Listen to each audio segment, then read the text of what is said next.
Yeah, this was scheduled to be, you can see the raindrops are still falling. This was scheduled to be our first contest of the year today at the Circle Burner Field. Well, you know what? Forget it. No contest. Anyway, we have a lot of little stuff we want to test and do and fool with. We're sneaking up on Brodax's the next meet. So, without crying the blues, look at this nice garden. Oh, Karen, she's been working out here. I've been working out here. I'm telling you. We've had a great time doing it. Even the fish like it. But we got work to do. Let's get down the shop. Now, thanks to all the footage that Joe shot, and the footage we have of his PA and this engine, what I've done is, I come back and I can watch this over and over, especially on a rainy day. I'll get that sound off to listen to it anymore. Listening to it for a few hours, but a couple of things were very apparent in the last test session. One of them was I was just really happy with the way this pipe, this is a Billy Roach pipe, Randy pipe, I don't know what you're on. Les Nuring, I think, is the one makes them. But look at the size of that opening. That's the whole key to life here. Now, granted, and I mentioned this on the video, this was louder than, let's say, George's pipe, but what it did, it had a really nice stunt rumble kind of sound, which I thought was not objectionable at all. Some people would find it objectionable. A couple of things that I tried did not work out well. One of them was the 1 3/4 wheels. Here's what's happening. It's wearing out the back of the landing gear, so we're obviously going to have to go to 2-inch wheels. But the 1 3/4 wheels did something that I really liked. It really increased that inside corner, got astronomical. I had to lower the cable in the handle and whatever. That was a very significant trim change. I fooled with the handle in the last test session, but the biggest thing I want to do here is I want to get my pipe length. Now, you can see where he marked where the baffle is. This has a unique baffling system. It has almost a hole in it you probably could put your arm through. You can almost look in and see this at the end. It's loud. Now, Brian Ether's pipe was loud too. Some people might find that loudness objectionable. I like it. I like the engine to sound like an engine. I really don't care for the bees in a jar sound that much. But this is something that in testing, if you're going to test everything, this is one of the things you have to go through all the pipes one by one, just like you have to go through all the Venturis one by one. So far with this engine, we've had the 228 with a spigot. I've taken the spigot out and just left it as a standard 228. I don't have any head gaskets yet. That's another area if we can play the tuning. And I did put a pressure fitting in this pipe. Every run I've had with this pipe has been on pipe. Actually, this engine much prefers running on pipe pressure. Very significant difference. It smooths out a lot of the engine characteristics. Whenever I've taken it off pipe pressure, it gets radical. It has a lot more power than that I really need anyway, especially with this plane. This plane is very aerodynamically clean. I also, anytime I've taken the green air filter off, it gets where it has bursts of power where I don't need them. So this is a restriction of sorts. This pipe is definitely very nice in terms of this. I've had the pipe all the way up here at from 16.5 back to about 20.5, and the longer I make it, the better it seems to work. The reason is I don't need all this power with this aerodynamic of a plane. I don't need that overpowering effect either. So I've reached a good compromise of having a pipe at about 20.5 inches to the baffle with the 228, the green filter. And what I'm going to try to do is get out to the field tomorrow. It's supposed to rain tomorrow too. But one of the things that you can see, I have all these pieces cut that I can switch them in a heartbeat. And having this, that the whole powertrain comes out of the plane in one shot, is really making my life very easy. Anytime I go to tune it, it gets very easy. Now, another little quirk that I've worked out, because of the way I've got this all smooth in the back, it's very difficult to get that little piece of sandpaper or chewing gum paper or whatever it is that goes on this. So what I've done is the zip tie that goes back there, I just cut 2 little pieces of tubing, put it on a zip tie so that the 2 little rubber things pinch the pipe when you tighten the zip tie. And that's been a nice, just a convenience improvement here. But for now, again, until somebody sends me an ether pipe to test, I have an S&W, I have this one, and I have 2 of George's sitting right in the box, and that's one of the next things we're going to do is try to come up with, well, what will be, our competition, I hope, set up for, well, we're going to give this plane a shot at Brodax. Now, the plane is trimming out, and the videos help a whole lot, believe me. It's one thing I really, really need to have to really fine-tune things. But little things, little detail things like the wheels. This is all stuff I can get. I've had 2 1/4 on there. I've had 1 3/4. What's the next step? Put 2 inches on. What I'm trying for is the tightest possible inside turn, and now I could reshape the gear, of course, but then it would kind of not look like a Spitfire. And I'm trying to keep as much of that semi-scale look as I possibly can. So without making any more adjustments here, I want to get, and by the way, we are running these Dennis Toth. This one is a full 13-inch diameter. I'm going to get on my knees and beg Dennis to make another 4 or 5 of these before the nats.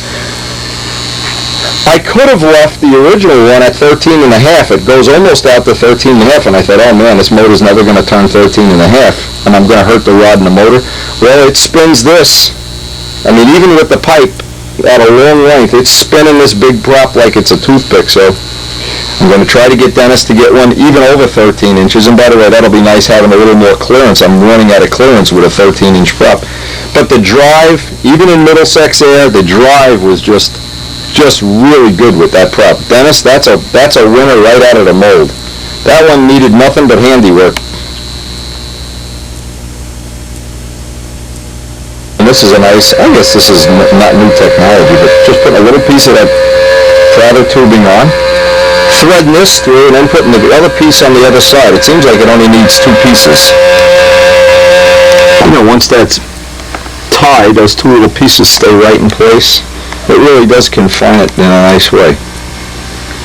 And this tank, boy, as soon as I get a tank from Woody, this tank, I have no idea. It shuts off. It's terrible. That's one thing. The run is fine. It just, at the end of the flight, it's for about 4 laps. Now, once that's tied, that really confines the pipe real nice.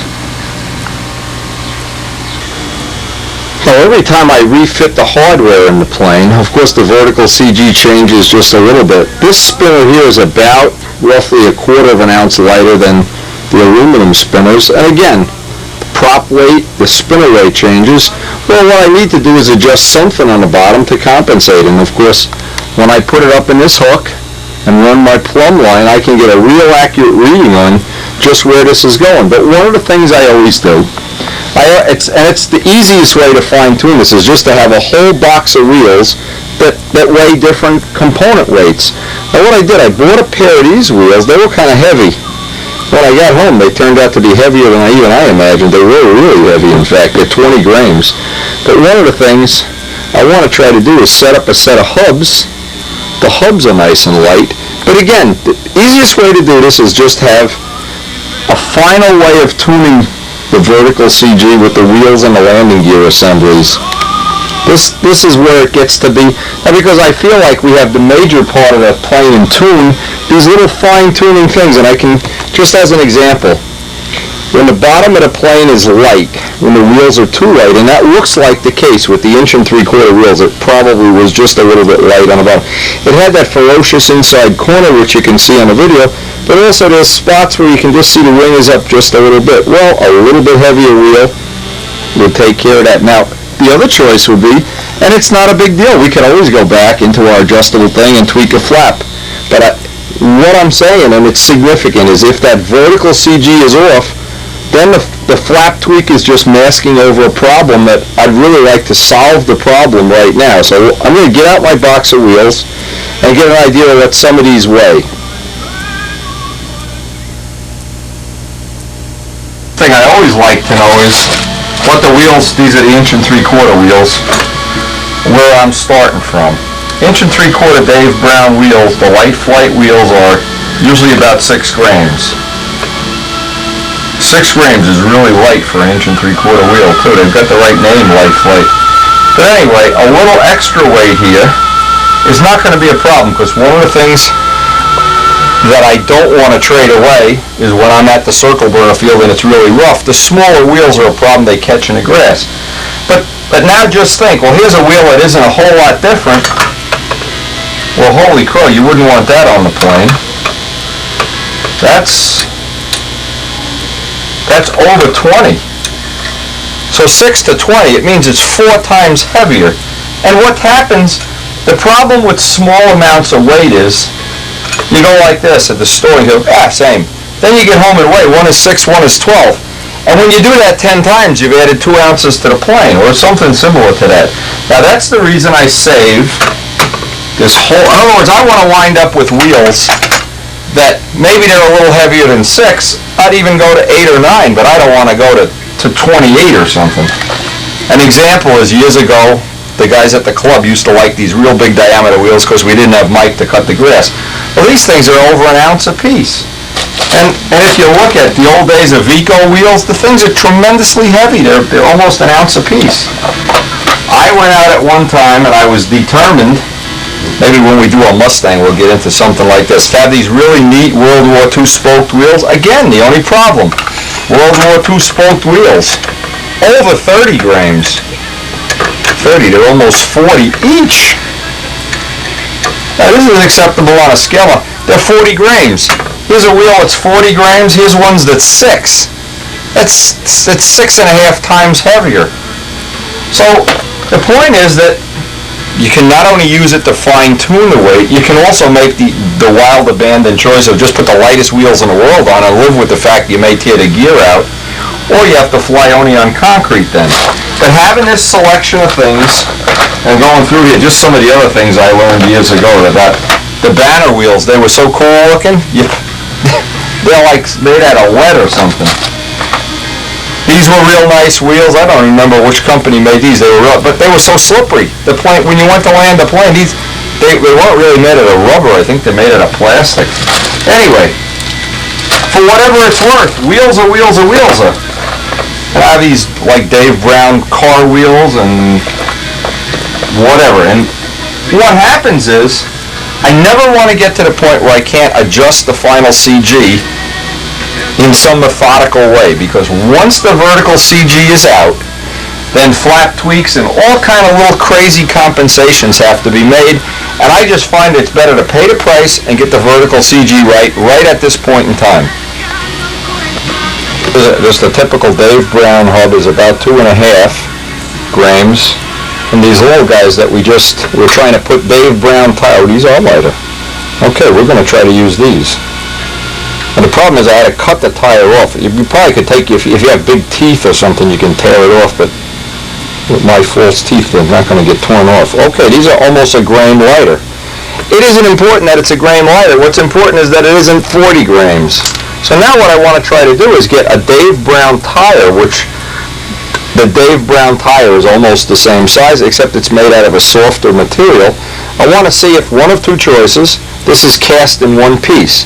Now if I have to, I'll saw this in half and glue it on, but I'd like to try to take some soapy water, and the same way you would put a motorcycle tire on, and combine Dave Brown wheels with these hubs, just as one of the choices that I have in the trim process. Been tried is over by the sink, and this is an old trick from motorcycle days, getting some dish soap on the tire itself. But the problem is the tire is just a little bit smaller than the hub diameter. So what I'm going to do is carefully get a brand new number 26XL blade and just open up this diameter ever so slightly here to weigh one of the Dave Brown the tires themselves. And I've got a little bit of the material hogged out of the middle, which is probably a little more of a saving. Just as an example, this is, so 5.5. 5 3/4. And this one, you've got to cut these up. Look, these are solid rubber. Now, there might be an advantage. If you fly on tar all the time, these will never wear out. But where I fly, nothing wears out in grass. These I know are more than 10. 10, almost 20.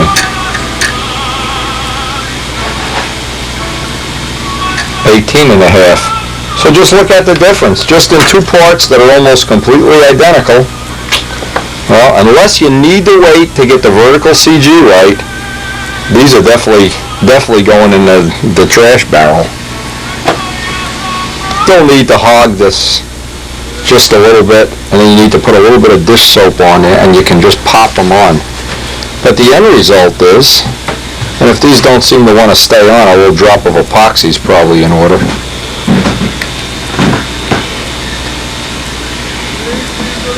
Anyway, let's get an idea. I know the whole wheel and the hub. We were at 6.5, I believe. No, we're at 9 with these. At 9? We're at 8. So it's a grain lighter. We saved a grain on each wheel, which now I have to take into account with the vertical CG a little bit. This gives me one other choice for lightening up that side of the airplane. In fact, the two wheels together weigh less than one Vico wheel. That's nice.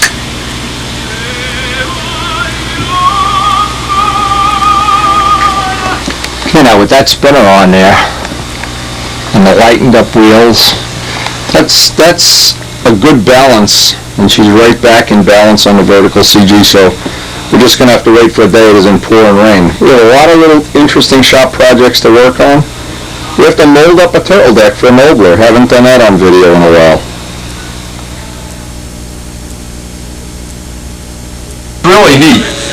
This mold is what we made, the original mold for the original Spitfire. And we've used it obviously on 4 or 5 Spitfires. I think Leroy Black even used it. I don't remember if Leroy used this or not.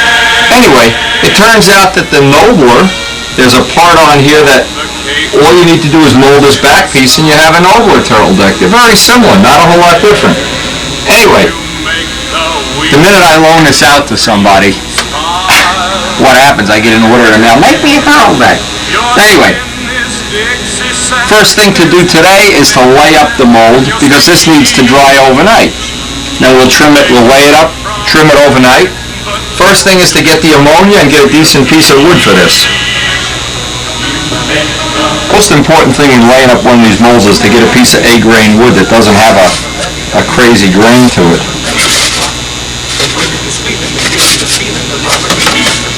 This one looks okay. It's really not as A-grainy as I'd like it to be. I want to see where I want to put the joint here. I can get the joint off to the side. So all I need to do is get 2 little triangle pieces up in this side so that it does the whole wrap in one shot. I don't want to have the seam going down the middle. I'd rather have 2 seams off to the side here if possible. Now I just want to make sure I have enough. Get these pieces in here, joined up with some thin CA. To lay a piece of masking tape on each piece, and this keeps the glue from going down and gluing the piece to the table, which is really inconvenient at times. One of the things I learned a long time ago doing molds, if you try to rush soaking the wood, you don't get anywhere near as nice a product at the end, and since this is going to a customer, if it was my own, I might not be this fussy, but I like to use ammonia. You can use Windex, you can use water, you can use steam. Anything with moisture. The trick is not to rush it. Well, you get this in a cut, wow. That cut still hasn't healed. I actually broke, I broke an XL blade in my thumb, and part of it had to be pulled out with pliers. Not fun. Stupid too. Woo! That ammonia will really wake you up. Anyway, the trick here is let this sit 10-15 minutes, soak it. Warm water seems to work well. Combination of water, ammonia, Windex, tears. See that wood softening right up.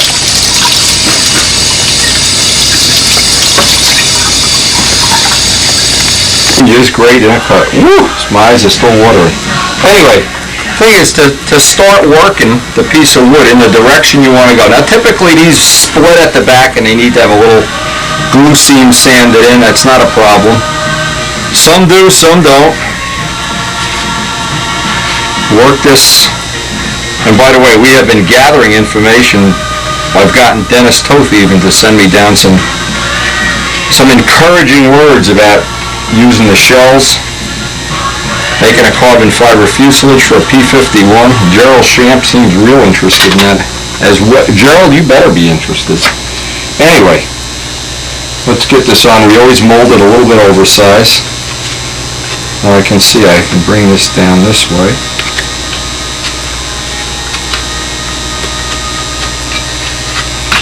What I need to do now is just pin this in place. Let me get some pins. John Pothier has been so good about sending me these. These are really neat if you've never used them. These little, I call them razor pins. They probably have a trade name. Just to pin this on the center.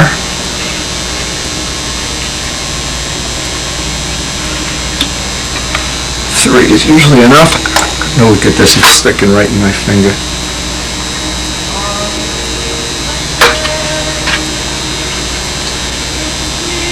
Okay, now what I try to do is mold this down. I know it's going to split, but that's okay. You can repair that part of it very easily. I want to take off the extra material. In this case, I want to leave just a little bit on here.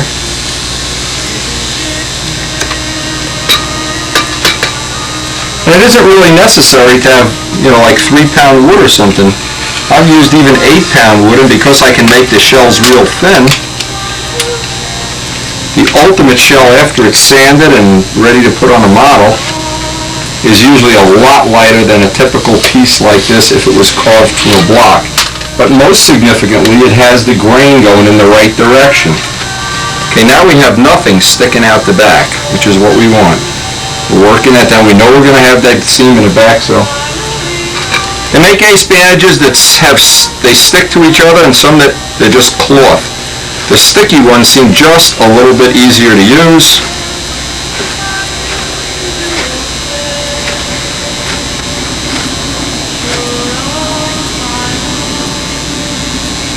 I want to say you can really start anywhere, it doesn't matter, but just try to see if you can put as much tension as possible on here.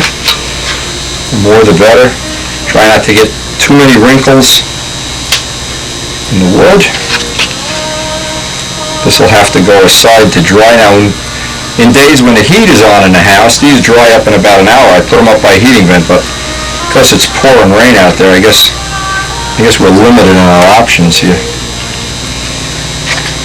Anyway, Kenny's used this mold. Joe and I have used it on all our Spitfires. If I remember right, Midgley used this on one of his Cardinals. It fits a pretty wide variety. You'd be amazed how much you can pull the mold in and push it out to kind of fine-tune it. The biggest part of it, though, is just having this wire in place. Later when we trim it, that'll leave an impression as to where the trim area is. And this is technology that was just published in Stunt News, the last Stunt News. We have all those old videos of doing the Spitfires and things. But this is just one of the things. Now imagine if you started with a block right now and you started carving it, and I start doing this. Guess who's going to win?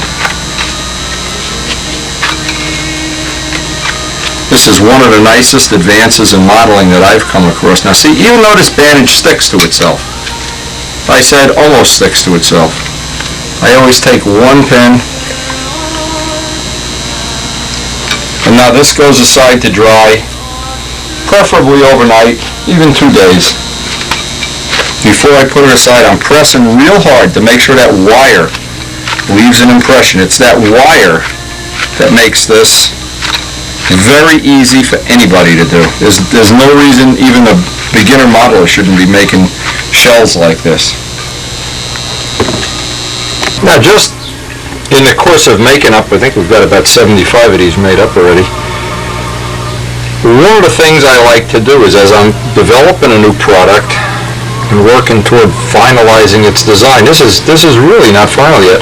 I've gotten an all new type of toe that I can pack into the mold a little bit more dense than the stuff I originally started. Now, the advantage of doing it that way, and I've been in touch with George Spar about this, since he's been supplying most of the resin and toe and everything for these projects. And this is a much friendlier material to use. It seems to wet out a lot quicker. The other thing it seems to do is when I do the squeeze with the Teflon paper, it just flattens right out. And I bet the last 30 or 40 pieces I made this way, first of all, they've all been under an ounce. We've gotten that down to a science. In the beginning, some of them were coming out 30 grams, and there was a little variation there, but now they're virtually all under an ounce. And that, to me, is a significant thing, because it means I'm getting some real consistent pulls from this mold. Now, Jimmy's already got a second mold started, and we're going to be making these up for Randy Smith. They're basically an exact replacement for the ones that are in his kits. We should have that mold within a week. And by using the new resin and the new toe from George Spar, I'm hoping we can even get Randy's parts under an ounce. That's really pushing it, but I'm hoping that's going to happen. I've made several small detail changes to this mold. I've taken 10,000ths off the top so that this spreads a lot easier. In the past, I'd really have to fudge this, but it spreads perfectly.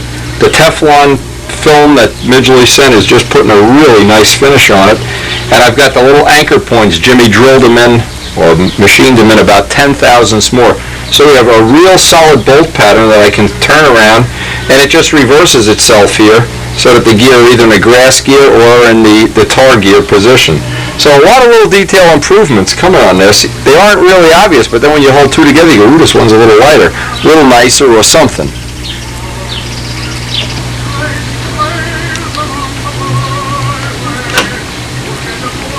But this is the part where the new toe seems to act much nicer than the old stuff. It really packs into the mold, giving a better carbon to resin ratio. Once that film is on, you really have to go very slow to get out every little bit of air. And this also squeezes out every last little drop of extra resin. A lot of that extra resin would just be going along for the ride. Extra weight's not adding any strength at all. And this is how we're able to get these under an ounce.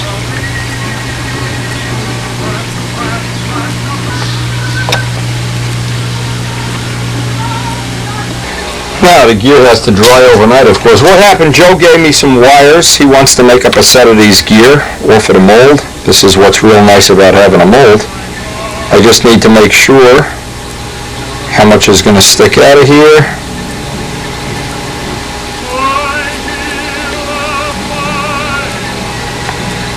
In this case, it looks like it's going to fit right in without a problem at all.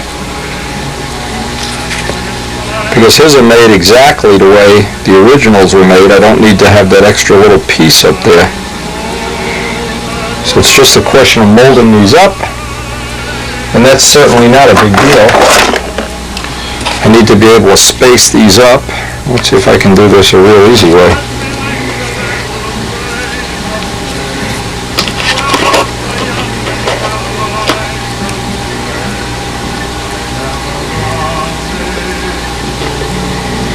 I should be able to do this. I'm trying to invent this as I go along here. Okay. Now keep in mind, this mold is really getting ratty. This is really getting to be a little bit time we should make a new one up, but we'll still get parts out of it. That's the whole bottom line. Now I just want to get the skin molded here, and I'll fill this with carbon.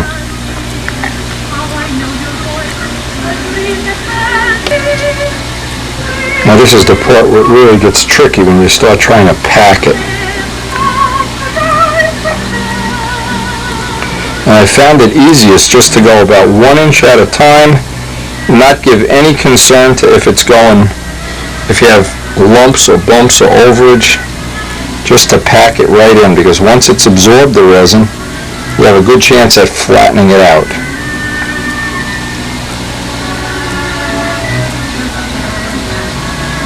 And actually the ones that I just made, the last set that I made, were a couple grains lighter than their wood counterparts that made the plug. So what it means is I really did a good job of packing it in. The idea here is to get just a little more of the mix to be carbon than resin. You can see how it kind of folds over. This is the same stuff we're going to be doing when we make up the bell cranks.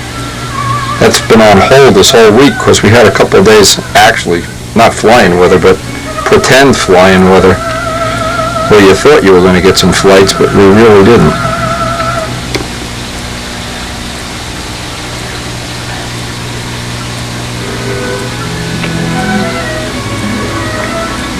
Again, I think all this molding stuff is like building blocks. One part leads you with the technology or the ability to make other parts. But the whole trick to this, the trick is very simple. Pack the mold. Don't just let it be a blob of resin.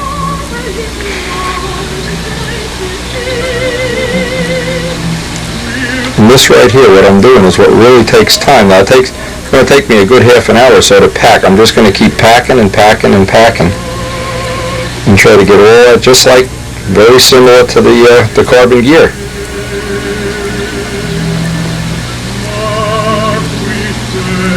It just takes time to get it to saturate and then force all the extra resin through.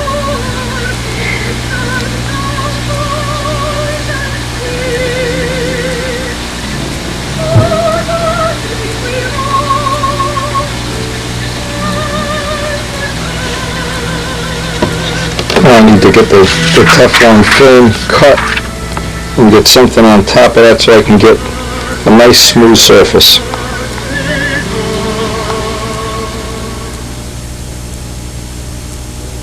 Now you can see what I'm really trying to get out, all the air bubbles that I can. A lot of air bubbles down. There we go. And one by one, just try to work them out.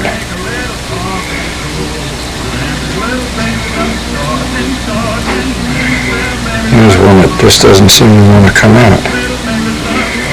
Now, even though these parts are going to have to be hand finished anyway, but we'll just try to get as much compression on this as we possibly can. Now, a lot of times to get a bubble like that out, what you need to do is just, oops, you gotta totally disrupt the layup of the mold here. There we go.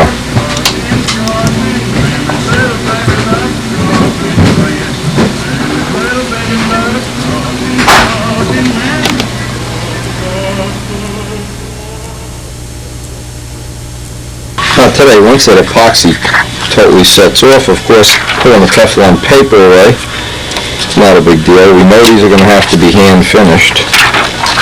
I want to get some idea, once these are demolded,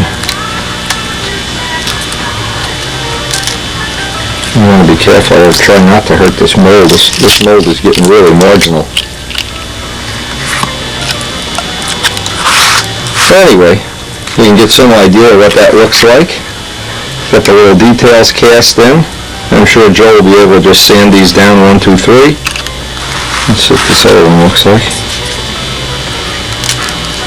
Again, I could have prolonged the life of this mold. One of the lessons I didn't really know early on, and of course this was years ago when I made this, 3 or 4 years ago, we were making these parts out of it. One of the things I didn't realize was even though this molding rubber does not require a release agent, you can prolong the life of the mold a whole lot by using the universal, smooth-on universal release agent. And you can see what we've got is, for Joe Adamusco, an exact replica of the landing gear that we have. We'll dress them off a little bit for him. And these come out a couple grains lighter than the ones that I've made the same shape out of wood. The wood plugs that went in here were 26 grains each, and these are 22 grains each, so, and they're pretty indestructible. For sure, if you're going to do any rubber molding or even regular molding, this is the best release agent that I've found for rubber anyway, and I like PVA for the hard molds, the Corian molds. This is something if you're going to do any serious modeling, and we're going to try to do a couple of pretty exotic parts in the real near future here so we can prepare for making that P-51 fuselage. Fiberglass composite, carbon fiber prop. I'm just trying to think. Fiberglass cowling, fiberglass wheels. Nothing even close to being as good at filling right in, and that magic, nice good adhesion and easy sanding. The only downside that I found to using this product is it likes to be sanded wet, so it's not good to put it over really like a wood finish where water can get in it. As long as you have enough material underneath it, either the M600 or the water is not going to penetrate, and in the case of fiberglass, no problem at all. Spray on 2 or 3 coats, sand between coats. Even for our molds, this has worked as a good mold filling material. You're set up to do another run. This is all it takes. The lightest little coat of this, let it dry an hour or so, and you can get a little idea how. Once that soaks in, whatever chemically happens, that's a perfect release agent now.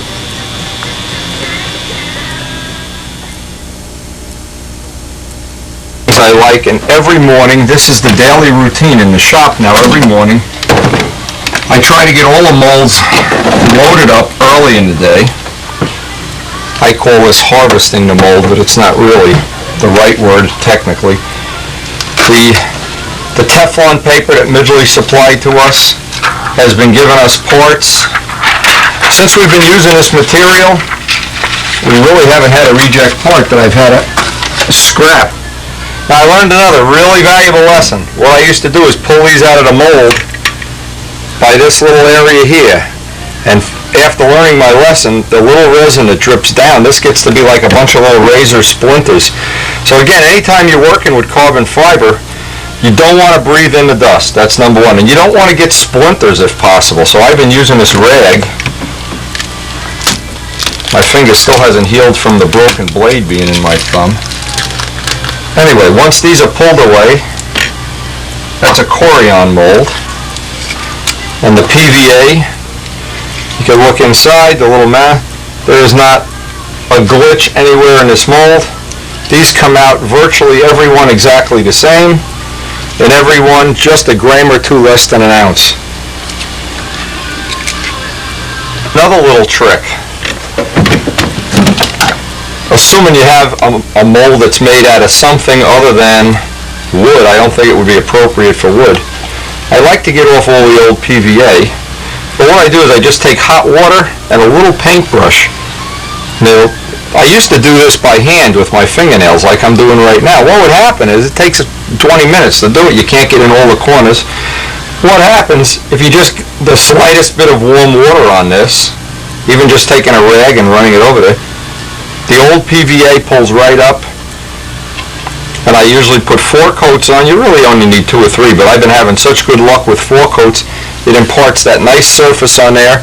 And because I'm trying to use every one of these experiences as a building block into the next level, what I ultimately want to wind up with is a P51 carbon fiber fuselage at some, well, maybe it's not that far as we think it is, I don't know.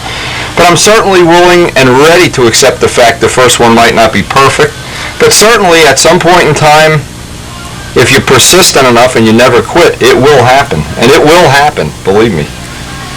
You'll save this video and put it in my nose next year when it doesn't happen. Anyway, I want to clean this up, get this ready.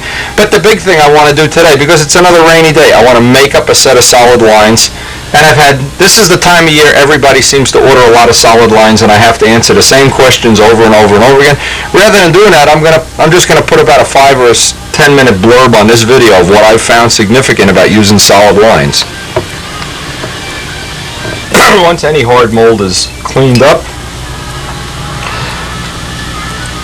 the thing with PVA it's hard to understand is you can't put it on real thick and heavy. Now you could spray it, that would impart a little bit smoother finish, but in the case of the gear, the mold itself is highly polished, so I find it 4 coats, usually 20 minutes to an hour apart, but thin coats with no blobs, no runs, and you can just about release anything. You can release the finest detail with this material. Now what I do, I leave the jar right by the molds, lid right on the jar because it's water soluble. I don't want it to evaporate. Now that's going to be 20 minutes, a half an hour before I can put the next coat on. So while this is drying, one of the things I can do, let me go over to my old mold. Notice how one of the things I try to do in the shop, now a lot of people have commented over the years, wow, you make good use of your time. Well, there's a reason. It's because, number one, I grew up never having a real shop, always having a very small closet. In fact, I built a sweeper in a food pantry, or having some very substandard workshop environment. And what's happened is I've learned to use, just like people that live in a mobile home, you learn not to accumulate a lot of junk. Okay, this is the little mold we made up yesterday. We know we have that split to deal with at the back. That's a very predictable thing. We pull the mold away. And inside, we've got the little imparting line that it's the wire that makes this possible. So I want to trace that with a ballpoint pen and trim off all the extra. Ooh, this is a real nice one. Trim that off, and then I just want to slit this and put a glue seam in here, and I'll have this ready. Then I'll do the final sanding, put this right back on the mold itself, do the final sanding, and this will be ready to send to the customer. All these molding things are they're not, you don't have to be a rocket scientist to do any of this. It just takes a little bit of somebody helping you along, and in my case, many people have helped. Wayne Triven and Dennis Toth and Ed Gallagher, and I'm probably leaving somebody out. But what I do more than anything else is I accumulate information from a lot of good sources and then try to congel it and get it onto video. Not everybody is going to be able to call up all these people and go fish out all this information, but certainly if it's all on one tape, and if you don't want to do it, sometimes it's nice knowing just how to do it even if you don't want to do it. Put a tail. It usually is going to split because this is really a radical curve even for this wood and soft wood. Take a piece of sticky back sandpaper, fold it against itself, and try to, if you can, just hold it together a little bit. Again, difficult to do this looking through a lens of a camera. And what this does, it gives you a relatively straight angle. The word relative here is what's important. As soon as you can squeeze it together, then you know you're ready to run some glue on that. Now it'll be easier. I'll put a piece of tape over the top of this. Obviously we want to put a little bit of tension on this if we can. Then I can run the glue on the inside. If you have a helper here, what's real nice, you can get them to put a little tension on it or pressure. Now what I did in the past, and I like this way a little bit better, I used to put a piece of saran wrap with Teflon paper over the mold, put the mold back in here, and then run the seam. I don't know, I like this way better, then I get the glue on the inside. Now I just need to run a bead of glue on the inside.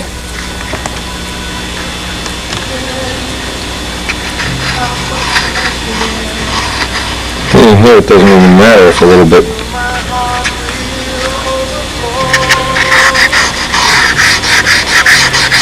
The Q-tip helps it kick at a nice slow rate.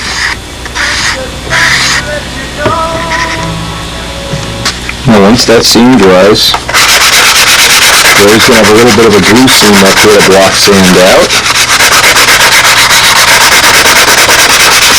Again, usually when somebody sees how easy it is to do this once, anybody I've ever known that's done this once, more than likely is going to do it on every model they make from that point on.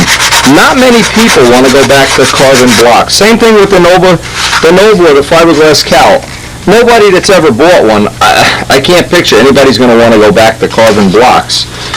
Now the next step is to get this line in a thin pen so I can trace it by hand. And what you really just need to do is just sketch this in. It doesn't even have to be fancy.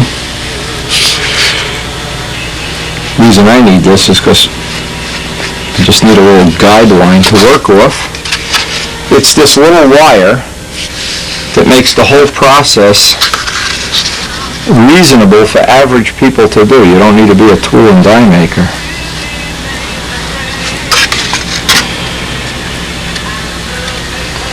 Keep in mind, we've not carved a block for any of the Spitfires since the original blocks were carved.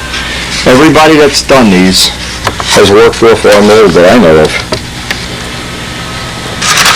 Once that piece is stripped off, doing the second one is usually a lot easier than doing the first one. And it doesn't have to be real accurate because we're going to put some sticky back paper down on the table.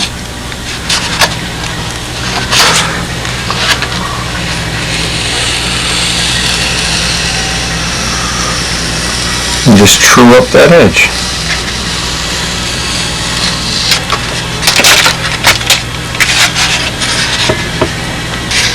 Now you can use, some of the times I'll just glue a big strip of sticky back paper right to the table. In this case, because it's such a small part, I just need to dress it off this way.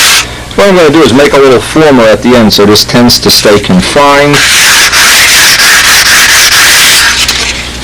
You can dress off the front here a little bit.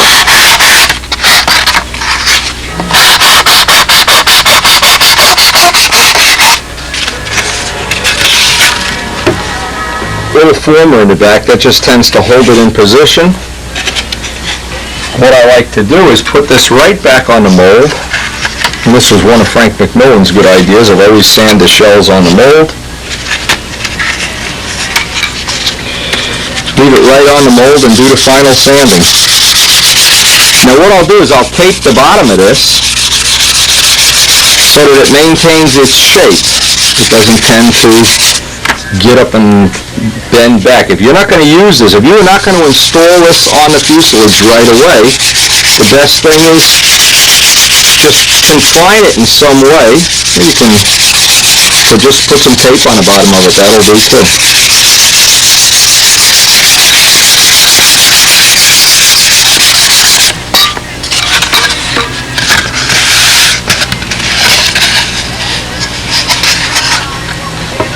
The tape holds it in place until the customer is ready to use this piece. But right now that shell is, look, it almost floats. Anyway, leave that tape, of course, on right to the last minute, and then just glue one side in if you need to trim anything. Now that's what makes the molding part of my modeling interest, is I just love to be able to just replicate things in a matter of minutes that used to take hours.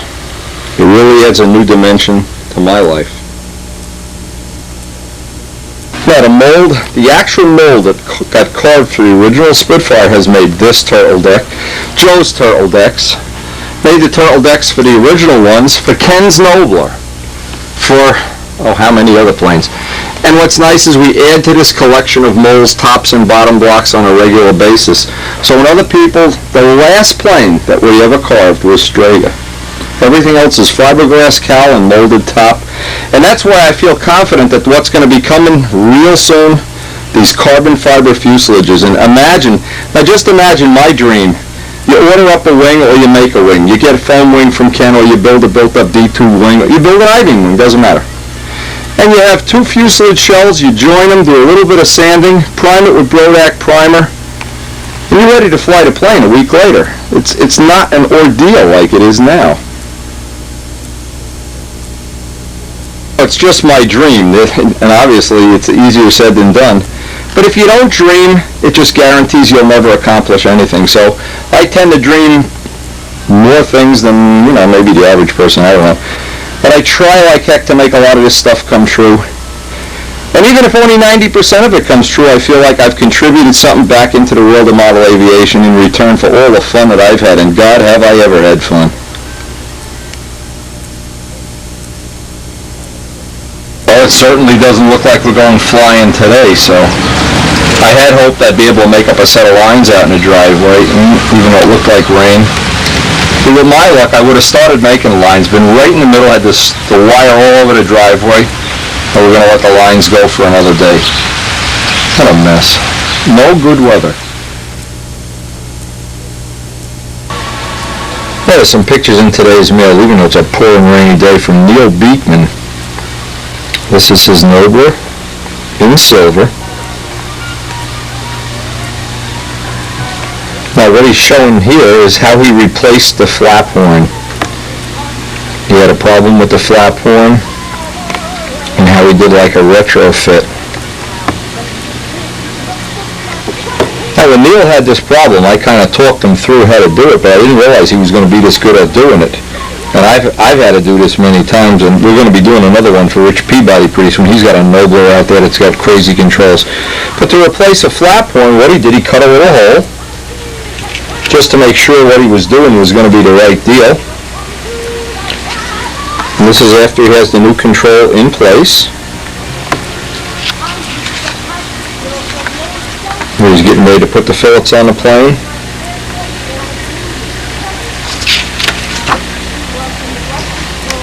And back in silver, ready for the paintwork. All part of the Neil Beekman Air Force. Now, Neil reminded me that they're going to be having their contest on August 7th or 8th. And for all the people in the local area that are looking at the videos, hey, try to make it this year, especially you guys down in Philly. Come on, guys. Hey, we'll have a good time. August the 7th or 8th. And Neil, thanks for the photos. Appreciate them a whole lot.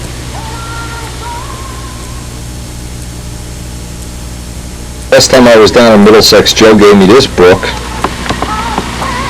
And since we're already starting on our escapade to find Mustang material, anyway, I've seen something similar to this, but never one this big. This one really is loaded up with good photos, good material. Things, hey, Spitfires. Things to pick up off your, for your net. I'm sure we're going to find something. See, I'm a sucker for buying all these things. Anyway, let's get the address on here. If you want a catalog, and obviously don't call it, this is the number here. Oops. Toll free, see if we can generate a little business for them. This is excellent, by the way, and I've gotten many things from these people. Very good. They stand behind what they, hey, Mustang up here. Anyway, we are going to be looking at, with each passing day, more and more interest in this. I've already gotten people calling me and already got some stuff coming in the mail for P-51, so the push is on.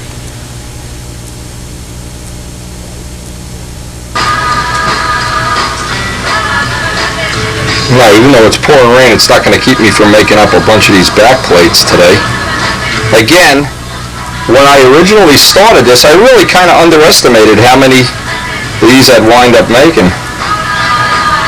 But it's good news that they're very popular, and I think since I've used one myself for 5-6 gallons of fuel, I'm just guessing they're not going to be a problem, and if they are, you're going to have to retool or find a different process. Now, hardest thing when making one of these, even if you make one yourself, and I'd certainly be willing to help anybody who wants to make up their own little tool, is to get that little crack, get some carbon fiber down in that crack. And I want to show this.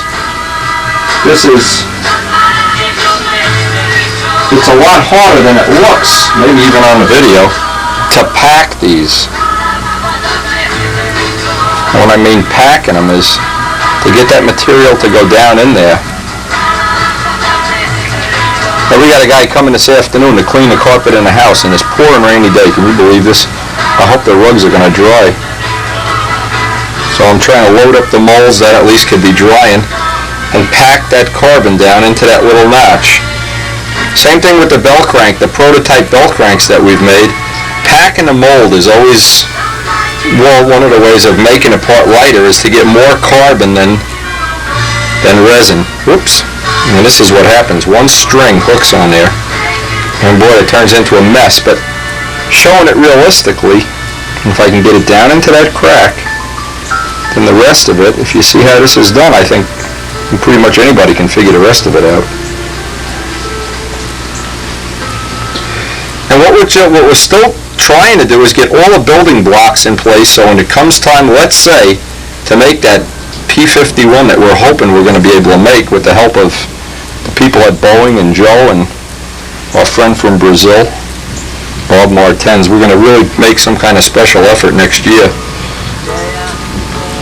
Now this looks like it's just going to be, the trick is, again, it gets sloppy, but you just got to keep packing it and pack that right on down. Anyway, I was glad to see another thing, the little ad we put in last month's magazine about the molding shell tape. See, you never know when you're going to hit something that people are really interested in, and sometimes you do something and you think everybody will be interested in this or that or whatever, and it turns out 5 people ordered a tape that hardly even paid to make it. But anyway, you have to kind of feel out the market and see what people are really interested in. So what I'm saying is, if somebody out there has something that I've failed to cover, or at least to put my knowledge into the Library of Congress here or whatever this is, hey, I'm glad to do it. And if I don't know how to do it, I'll try to research it out and figure it out. I know Ken is over there molding up wheel pans virtually every day now, so if you're interested in any composite wheel pans, give Ken Thompson a call. Looked like he had his molds working the last time I was over there. Pretty nice. And he's the kind of person that if he can't get it to work, he's just going to keep doing it until he gets it to work. Now, here's the part that matters, is getting this flooded with resin. And I've noticed if I put too much in, what happens, too much carbon, what happens, it just flattens out like a pancake. Now the trick here, because we have a heat lamp, we have a real limited time, but the heat lamp keeps the resin thin, keeps the viscosity down, and lets me really get every little bit in there. And it's just a little time consuming to pack it all in down. I was amazed when I did the first weight on these and found out how light they were. Now, the next thing is to get some of our patented Teflon paper. Oh, this is the wrong piece. This is the Dave Midgley part of it. Carefully work out as many or all of the air bubbles as you can. I had somebody that's a real good friend that said, "Oh, show me your backplate, it has an air bubble in it." I said, "Well, it's lighter than one without an air bubble." You really shouldn't have any air bubbles. But using this resin system, it is very difficult to get rid of every little one. Using the low-end resins, the casting resins, the air comes right out. Not with these, though. Ooh, we got a good one. Wow.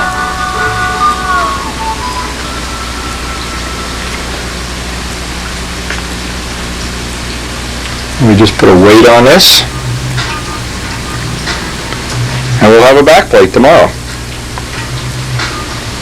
Doing up the bell crank, of course, is the hardest one of all, and we're probably going to abandon this mold and come up with a little bit different design.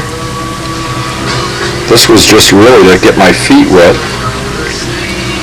And we have to get a model, somebody we can use for a guinea pig to put one of these in. Again, it really isn't all that important to get it in where it's pretty. It's important to get it in that the fibers are going in every possible direction.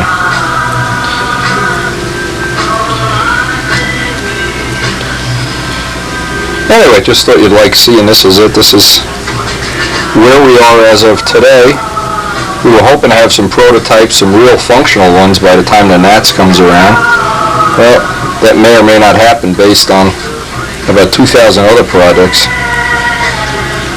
including my outlaw tenants that look like they're going to be leaving at exactly the wrong time of the year, the month before the Nats. Put a real crimp in my program. Anyway, same thing with the Teflon paper. Once this is all packed in, it just takes a little bit of a patience to get that to all the way down like that.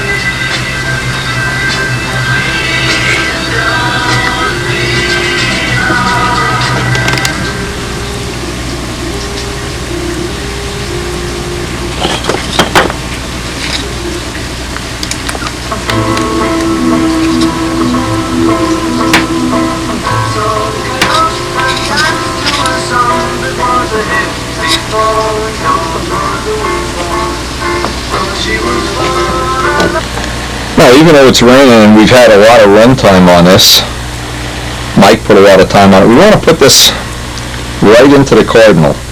And what I did, I've been having a lot of luck with the pipe at 19.5 inches to 20.5 inches, very long.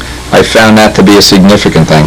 This is the motor George originally sent with a 189 Venturi. I opened it up to 228. I'm waiting for Mike to go outside and get a green air filter.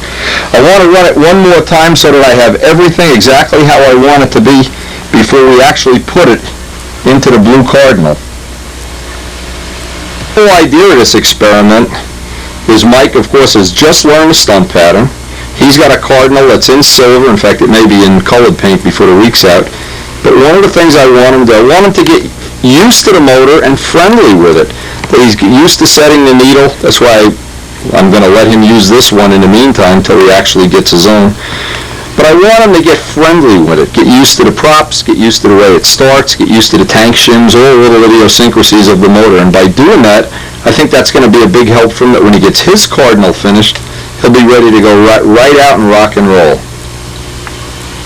And these motors don't really need an extensive braking, but what I find important and what I like to get everything the pipe length that I want, most of all the venturi size, and I can tell just by picking up the stand if it's going to have some kind of a 241. The nice part about the motors is these seem just a little less tight at the top, so as an example, when you're braking them, they don't have that real tight like the 50 has. They're a little, I guess user-friendly is the right word, even though the run characteristics are just great. But having this ability to have a whole package like this and then just be able to take it, and I know, I've heard, I don't know firsthand, that Dave Fitzgerald does the same thing, gets a motor all set up, and then he can just put it in Ted's plane, put it in Dave's plane. They can switch motors back and forth. They get a setup, and they help each other. And by doing that, that's the whole idea, is if Mike runs into some little problem, and we don't know that he will, but if he runs into a problem, then I can pass that on to the other people I know that are already using the motor. And if he has good success, let's say he has good success with this prop, well, we know we can get another one from Dennis. Let's see if he has good luck with the 4C Thunderbolt plug, we get more 4Cs. I know all of this stuff. The only thing that, I don't have the real couplers on here, the only thing that I haven't had good luck with, I've had a couple of these blue guys split during breaking in, and I've just kind of abandoned them, but I always use them on the test stand, try to use them up.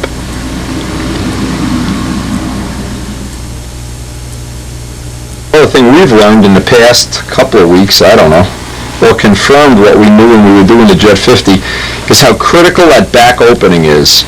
And I just want to reaffirm this. In the beginning of making tune pipes, and we're going back to the late 80s, early 90s, when Dave and I both made pipes, it was the vogue thing to make that little stinger about 300 thousandths, and that used to be a terrible strain on the heat backing up into the motor. And there was a lot of resistance to making it bigger, because when you make it bigger, trust me, it gets louder. Well, now I think people have gotten away from the idea. I mean, it was, at one time they were selling pipe motors as the world's quietest thing. Well, we all know they're not any quieter than anything else I've ever seen. And they want them to sound like stunt motors. And what's nice is we've had Billy Woolridge's pipe, George's pipe opened up in the back, and George's new pipes are opened up even more. So in the case of, this is an old S&W pipe I use for braking in engines and for stuff like that. But you can see there's a 400 thousandths hole in the back. And the bigger you make that hole, the friendlier the whole package gets friendly right away. It gets a lot friendlier on a needle. And that's one of the things that if you had a bad experience with pipes in the past, that if you're just getting back into it now, you'll be pleasantly surprised to see all that stuff has been done away with. Those little tiny stingers and all of that stuff that years ago, motors that used to overheat on the ground and run 19 minutes, all that stuff is history. And these motors are just as reliable as a stone. It's my opinion, like it or not, or if you agree with me, that the reason these motors are friendly is because they're 60s. They're not 40s. And as of today, I looked in my own little book of records, I haven't seen anybody go to a 60 and immediately rip it out of the plane and put a 40 in. It's never going to happen. The only reason it's going to happen is if they haven't built the nose properly and it vibrates. And if you have a vibration problem, it's better to cure the plane than throw the motor away. Everybody, and it's a very positive thing for the hobby, that everybody has agreed on the displacement of the motor being 60, being maximum displacement. And if you like Tigers or PAs or Jetts or Double Stars or any of those Russian motors, they're all going to probably be 60s. That's where the gain is. And that's the gain that over and over and over the years that I've had arguments with people, and people have been screaming at me and telling me I don't know what I'm doing. But you know what? They're all flying 60s now, and nobody is flying 40s. Like it or not, I count that as the answer to what I thought was the answer all along 10 years ago. Anyway, to belabor the point, I know somebody's going to say, what about Paul Walker? Yeah. Well, Paul Walker, I don't even think it's fair to include Paul Walker in with the normal people. Paul Walker's an extremely, extremely talented, hard-working person. He doesn't fit the mold of the average person in the hobby that would like to have this stuff idiot-proof right from the get-go. Paul I give you all the credit in the world. I used to look at how you'd run the 40, and I'd go buy the same motor, get the same pipe, and mine wouldn't run anything like yours. And you know what? I threw in the towel years ago. But these motors are totally different, and I wouldn't be surprised to see that even Mike, at the very lowest of skill levels, will have extremely good luck once we get this retrofit into the plane. Play the piano.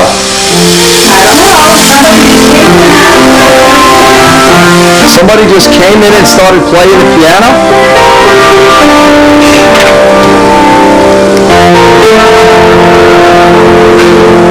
You know you're on video, Jamie. Mike's there to Jamie. I can't do it now that you're not. How about River of Dreams? Can you do River of Dreams? No. Oh, Billy Joel. All right, we're going to go work on that card now. You keep your father happy.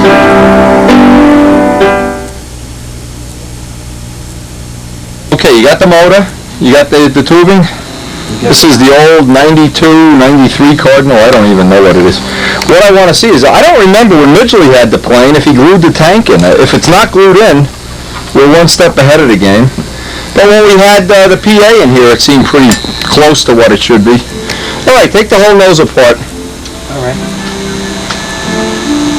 Obviously, this is some of the old, having planes that are 7, 8, 10 years old, and they're still, actually, this thing is not really in the worst shape in the world. This might not even be in the last row or something. Yeah. Anyway, we did some testing with Rich Peabody's PA-51. We had Tiger 60s, we had Rossi's, we had OPS's. We had a double star in here at one time. We had, what's the other thing, the Russian thing, that the Stalker was in here. So now we're going to finish it up by putting a Jett 60. Quit fooling around and get right down over here. All right, pull it apart, guy. Okay, so we're all set here for all we need is a flying day. This bolted right in like a pussycat. It wasn't even a challenge. We didn't even have to butcher anything up. No. Got rid of Midgley's big giant landing gear. Perfect. All right, so we have 3 planes set up with the Jett 60 now. Should be an exciting time coming up. And we'll see if Mike can master the Jett 60. He'll probably get lean runs all over the place. Oh, man, don't say Oh, no!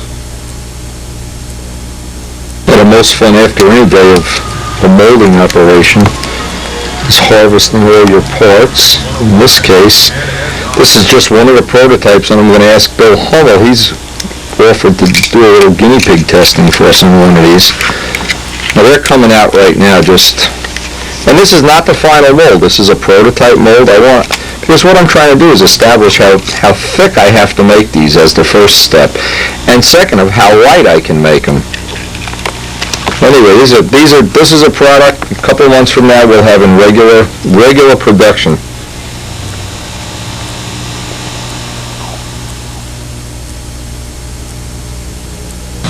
Another product that, whoops, once you work out all the bugs of making it,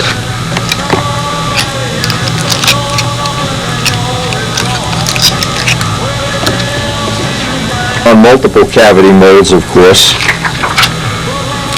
It's just a question of, it's like baking Oreo cookies, baby.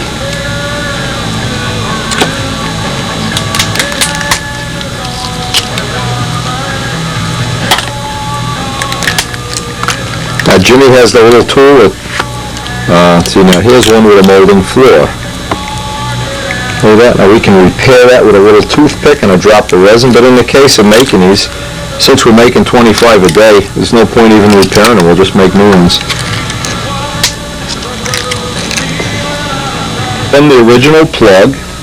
Now we're going to make 2 sizes of these. One is going to be 4-inch, pretty much a copy of what our original bell crank is. Obviously much thinner and much lighter. But we're also going to be making a 4 1/4 inch with a little bit different design, and I still haven't finalized what that design is. But from this, well, I'm sure right now, there's no way. Unless you make, I don't know, some kind of 200-ounce B17 or something. I don't think even one of my old models would bust one of these. These are really nice. Now, it just requires the finishing operation, and I'll have one of these, I hope, in the next week or two up to Bill Hummel for a test. And if he breaks it, hey, Put it on a bench, put it on a vise, step on it, do what you got to do, but let's get some real-world testing going on these products before we put them out on the market.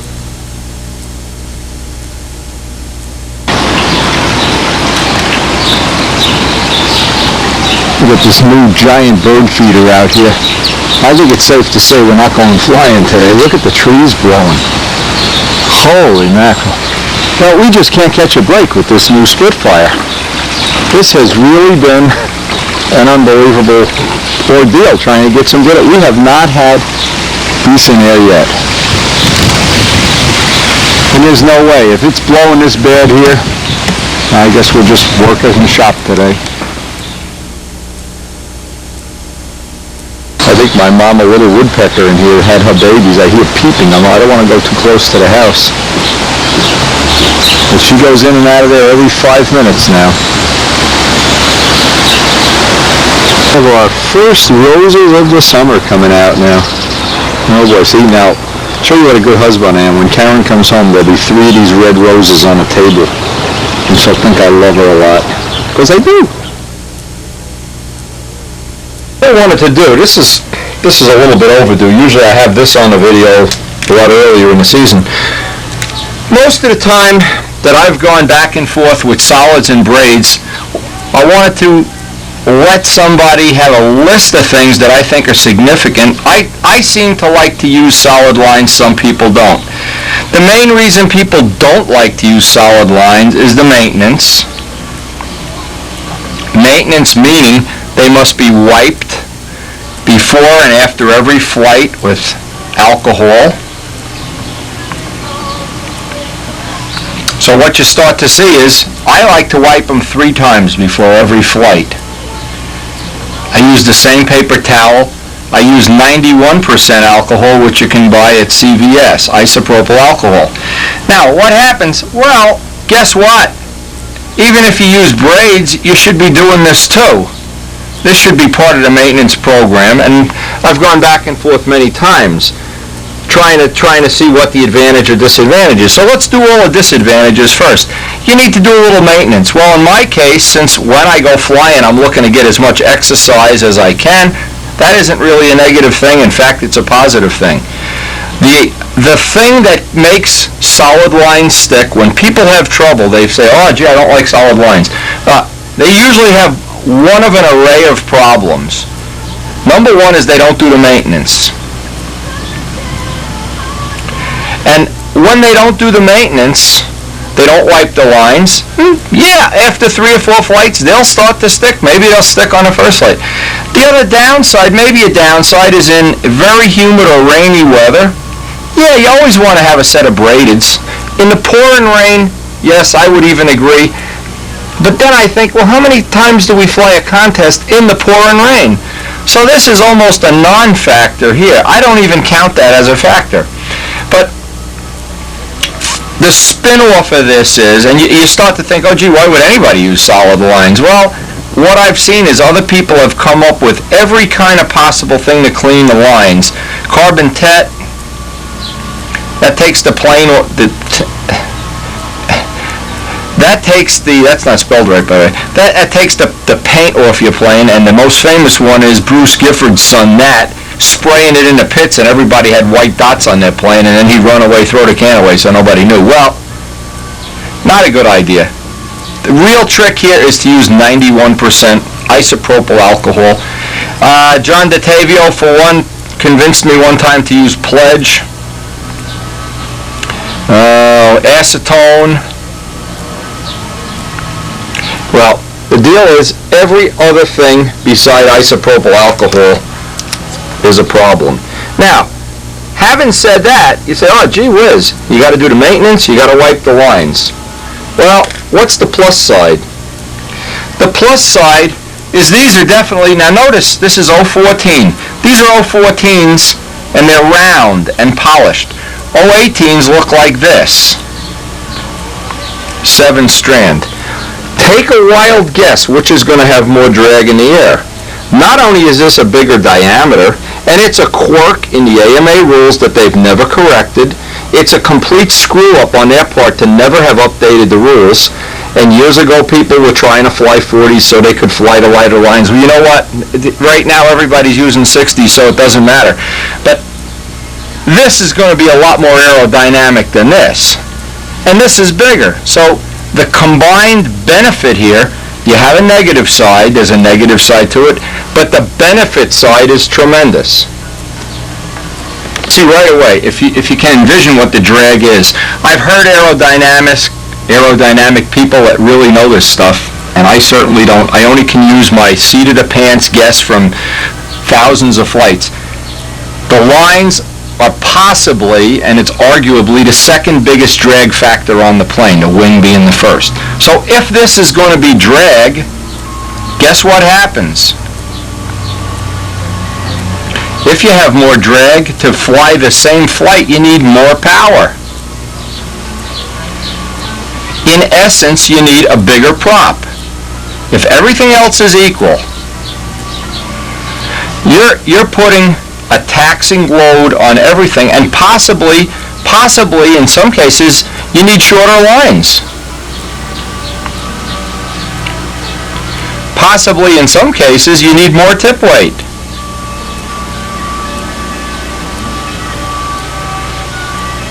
Well, you know what? Every one of these things is a negative, negative, negative. There's not one thing here that's a plus. There's not one thing here that's doing you a favor.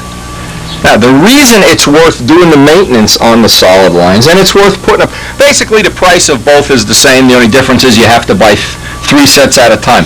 Solid lines, a 302 surgical steel.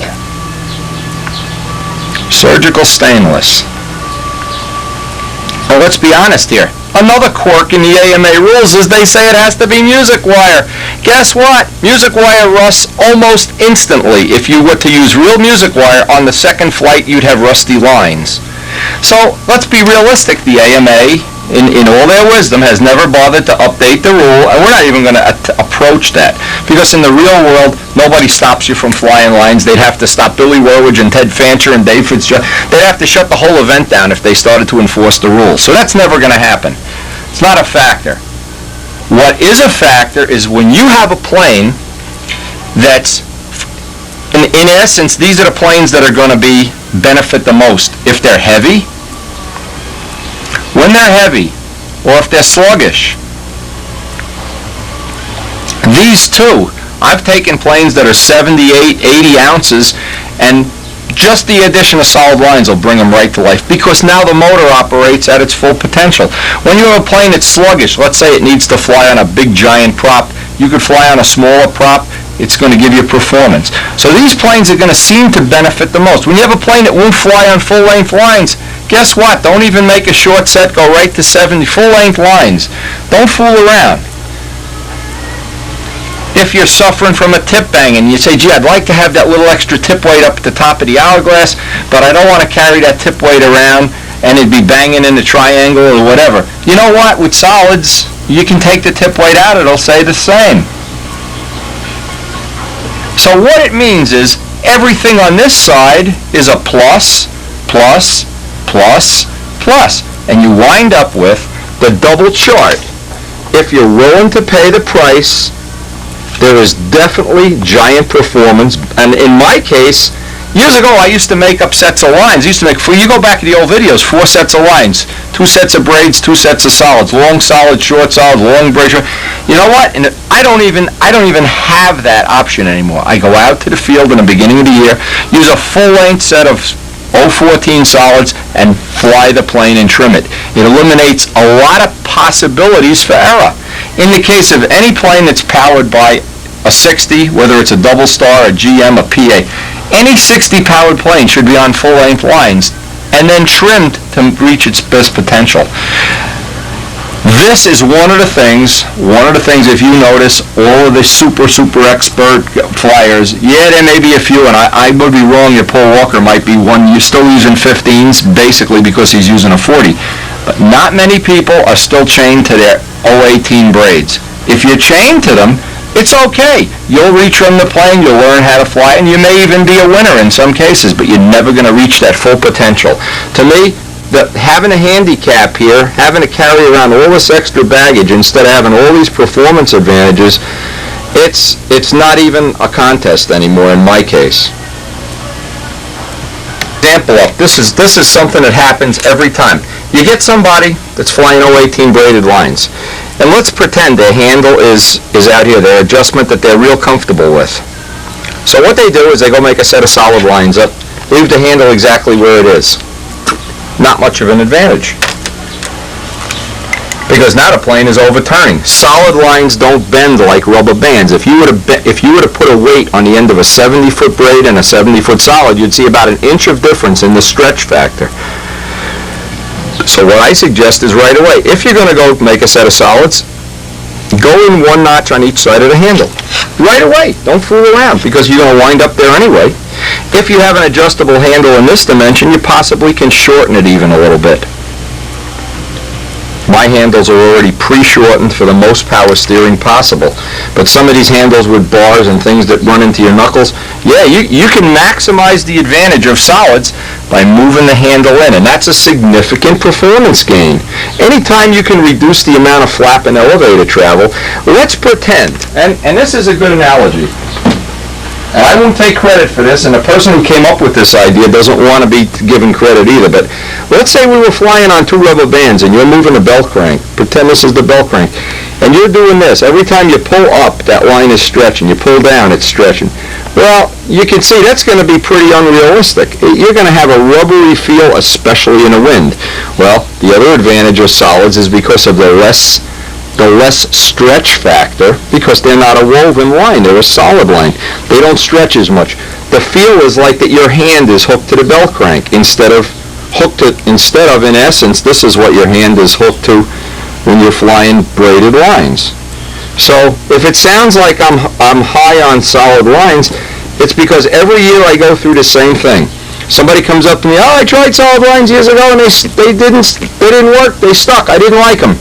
Okay, what did you wipe them with? Oh, clear dope. We even had a guy, this is true, and I even have this on video, a guy in Middlesex was wiping his lines with dope thinner and by mistake picked up clear dope. I mean, you have to give things a fair shot. The solid lines have a performance advantage. If they didn't, you'd go to the Nats and nobody'd be using them. You go to the Nats and at least half and maybe more to people, and it's typically the expert level people. The more and more people know about trimming a plane, the more they can appreciate the benefits of solids. You've ever experienced this, but you're flying along, you have your plane here, and your handle is down here, and you're flying, and you look out at the lines, and the lines are doing this. If you've ever flown, well, the first thing when you go to solids, you're going to notice the lines have a lot less of a bend in them. Again, a lot less of a rubber band in between you and the plane, a lot more positive feel. You can maximize this by experimenting, but the thing you don't want to do is go to the field, try them once, and then say, I don't like it. Because it's just like if you were driving a car that had a crooked steering wheel, and then all of a sudden somebody gave you a car with a straight steering wheel, it'd feel wrong. It's going to take a couple of days. It's going to take a couple of gallons of gas to feel that instant response. But what I'm suggesting is, and don't be suckered into buying cheap wire. You can call up these cable companies and you can get wire for $2 for 1,000 feet. Guess what? It's going to rust, it's going to corrode, it's not polished, it's not stainless steel.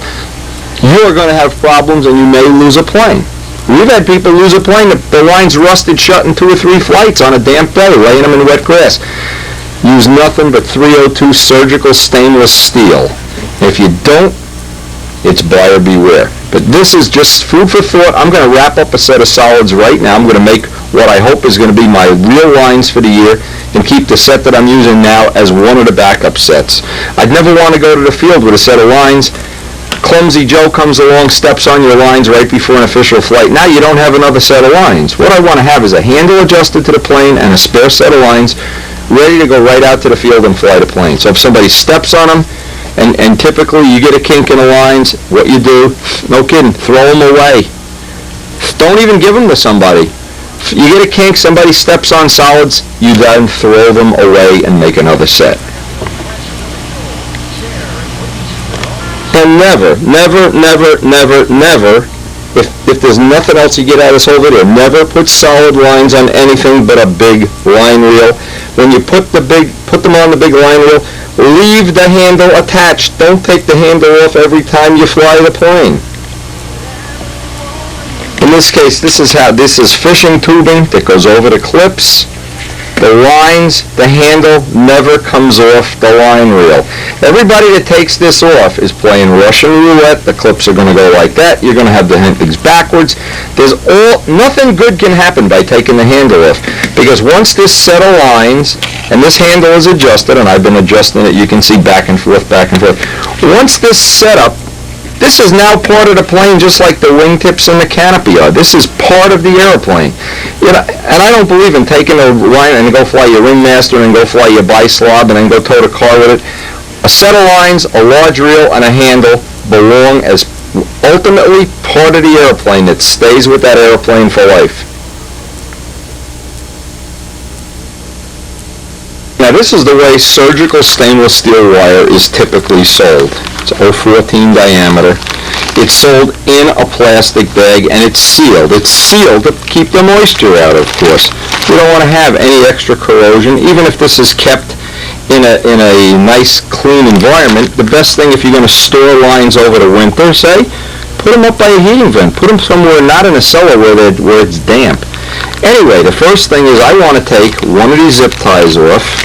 And since I'm going to be using this, I want to take one of these zip ties off, carefully go outside and wind this wire up onto a large reel.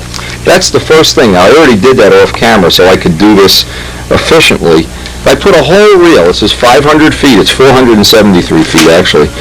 Put it on to a large reel. Now I want to take and make one end, run out the 70 feet, mark it out in the driveway. I do this with pins, and then wrap the other end.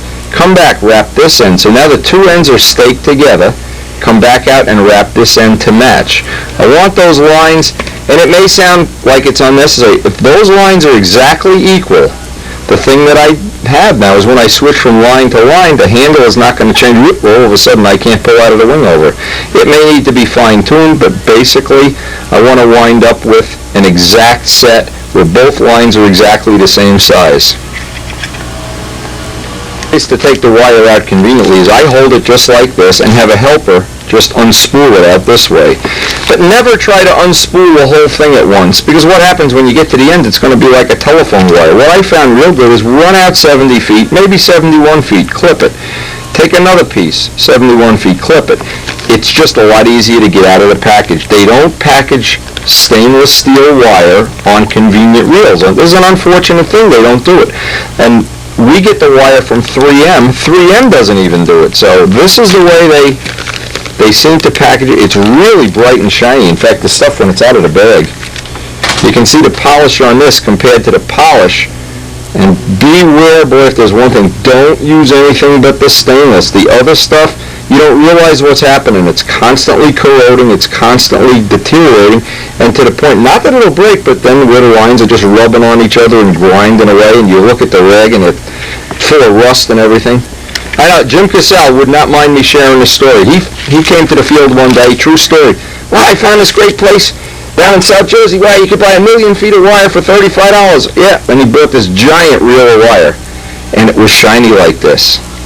And the next day, when he got to the field, I took some wire off to make. I said, "Gee, pretty good. The wire is a lot cheaper than the wire I buy." We unrolled the wire, and by the time we got down past the first level of it, it was solid rust. See, in industry, that's not a problem, but for flying, you want to have surgical stainless steel wire if you're going to use solids.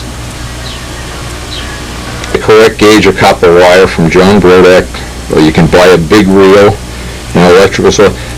One thing to think about, again, Midgley one time went out and bought a big spool of wire, and it was a little bit lighter than the wire we were using, and I said, "Gee whiz, I don't know, let's try this." So what we did, we wrapped the line and we did our own little pull test without a scale, and it broke. The wire is a significant thing. You don't want to use much thinner wire than this. And this stuff they sell. The stuff John sells is just perfect.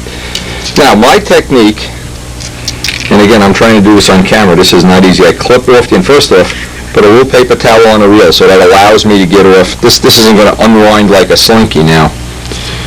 I want to clip off the end. And I'm hoping the guys in England, now when I was in England, funny thing happened. Virtually nobody in England is able to use solid lines. They gave me all kind of horror stories about how they couldn't use them. Now I just put a little bit of a kink in like that, not much. Start with about 8 inches of wire out, maybe a little more. Again, none of this is real critical or different than wrapping normal wire. And watch you don't stick the end of the wire up under your fingernail.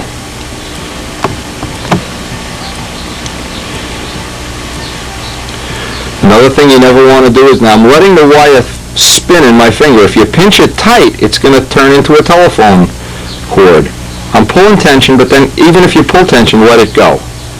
Well, you're going to get about 5 wraps. I'm going to press this end up. Make sure you have about 3/4 of an inch or an inch. Bend that up 90 degrees. Now you can push it back with your fingernail. This is the key part. Now you've got a soft wrap started. This is called a soft wrap. If you decide to solder this or epoxy it or put CA on it, you defeat the purpose of a soft wrap. A soft wrap is supposed to be like a noose. It's supposed to be just resting on its own right here, like a little cinch knot. And that's part of what gives it the strength, is it doesn't have a stress riser right where this ends. If you solder this, right where it ends is the stress riser. Right exactly where the solder ends is where it'll break every single time. Okay, now I get up to about this point, and now I need to put an eyelet in there. I know years ago the vogue thing was you took these things off the little perfect, the little packages of stuff you bought in the store.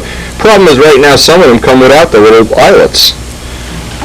So you have to buy them separate. I sell them. I'm pretty sure John Brodak sells them. Okay, as soon as that eyelet will stay in by itself. Now it's free to stay in there. Notice that at no point here do I need, to really make a project. Now I want to start wrapping this as tight as I possibly can, because that's going to form the curve back into the eyelet.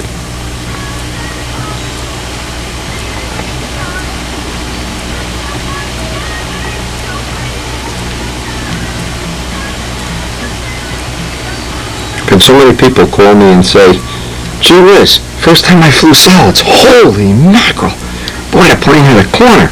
Wow, it did this. And we do this at the field all the time with somebody who's really suffering from having a sluggish plane or underpowered. Usually if the plane is underpowered, that's when it really works best. Now, see what I've just made is like the equivalent of a hangman's noose. Now at this point, and this is only my way, obviously there's a lot of ways to do this. I get rid of this piece because this just goes into your finger constantly. I don't need to have a whole lot of this on here.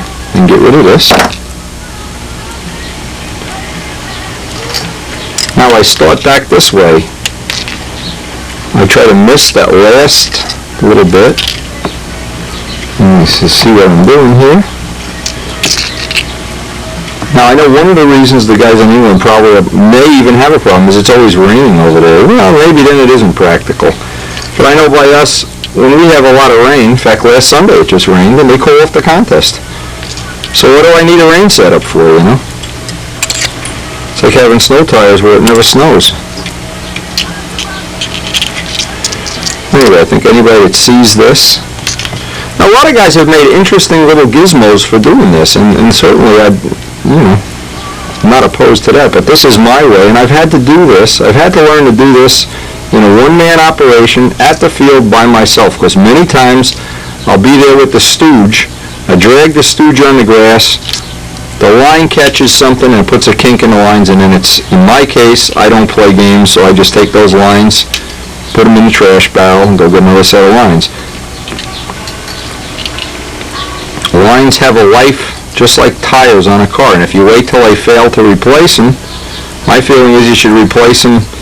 And the way I fly, just before the Nats, I like to make a new set of lines, and in the spring, like I'm doing right now, another set of lines. But certainly, and that's usually about 50 gallons of fuel, maybe 60. But for average people, once a year would be fine, and it would be a good idea to do it in the spring. Fly one of your old planes a few times, pull test them, and then you've got your set of lines for the year. Make a backup set. You're set for the year. The way the weather's been here, I think we're going to be saving a lot of money on fuel lately. Okay, I clipped that little end. Let me just show this up close. clip this off so it doesn't pinch you, and in my case I take a little piece of red wire and mark the upline with a little piece of red wire. The forward or the upline is always the front line on my ships.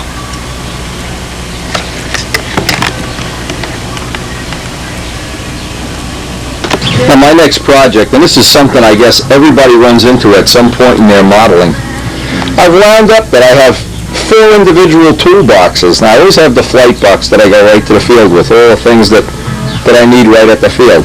I also had my tool and pipe box. The problem is I've outgrown it. I have 40, 50 propellers and 10 gas tanks and everything. There's just too much stuff in there.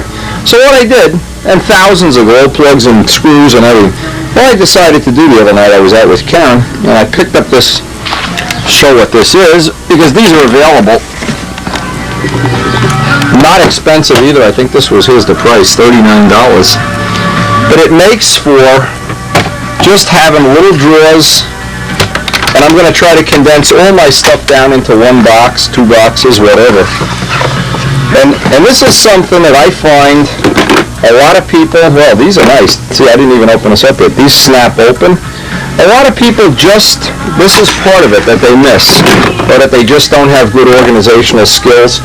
And the reason mine are a little bit better than average is because this is what I used to do for a living when I had a real job before I started making belt cranks.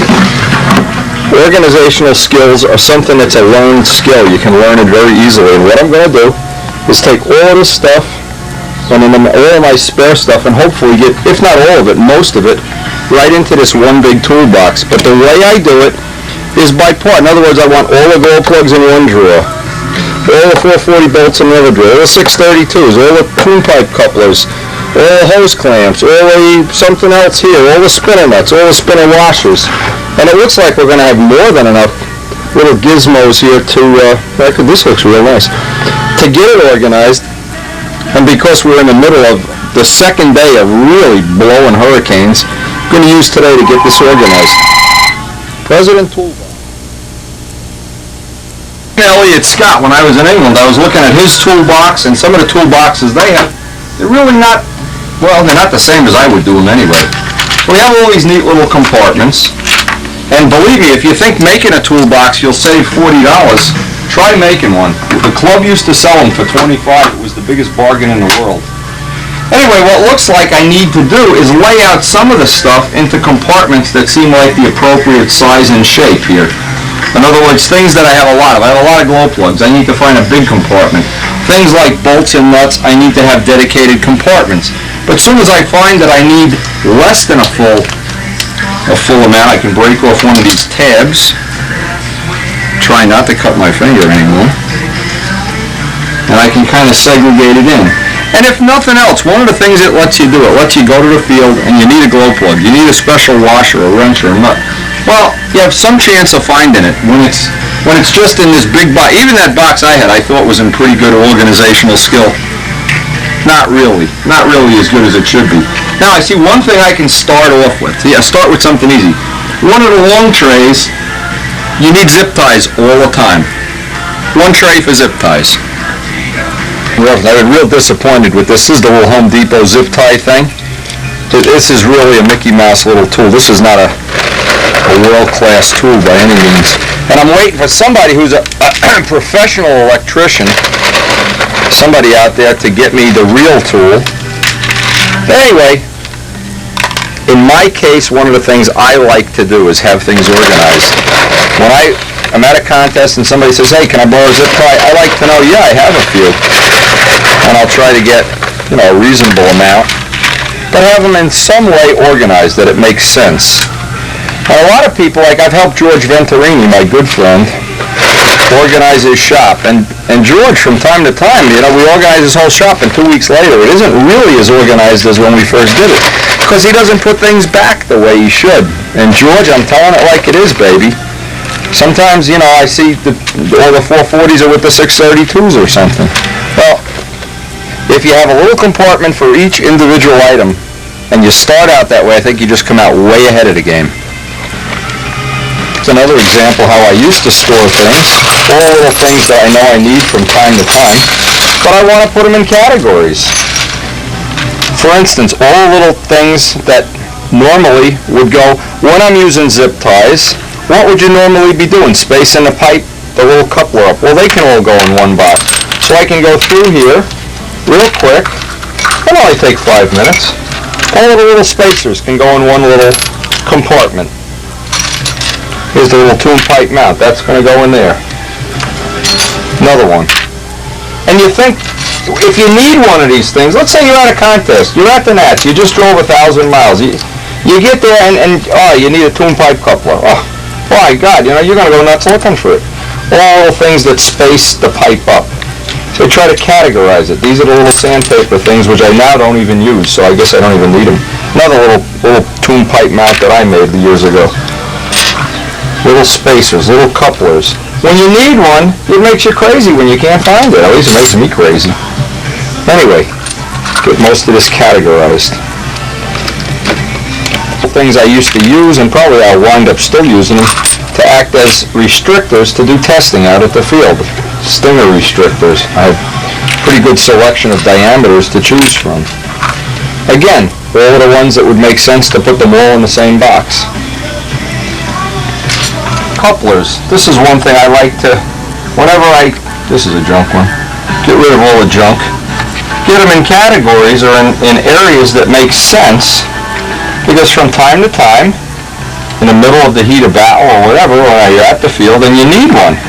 And when you got to look in a box and you realize, you never realize you're down to your last coupler or your last zip tie or something, and then it gets to be, as soon as you have this is garbage. One thing I notice anytime I go through my stuff, I wind up throwing about 10% of it away. And that's just tying me up, having extra stuff. Now these, again, regularly organized. To me, anytime you spend organizing things is always a good investment. It always seems like I have trouble convincing people that that's worth doing, and then once they do it, they say, hey, wow, that was a pretty good idea. And you feel a little bit better, too. And I see, like, I have all these different stingers, and they're all different diameters. Well, since this is basically pipe stuff, we got every brand, every size. Some of this stuff goes back to the late 80s when we were doing this. Okay, now, the Venturis. Since this is motor-related stuff, might make sense to put all the Venturis in the same area.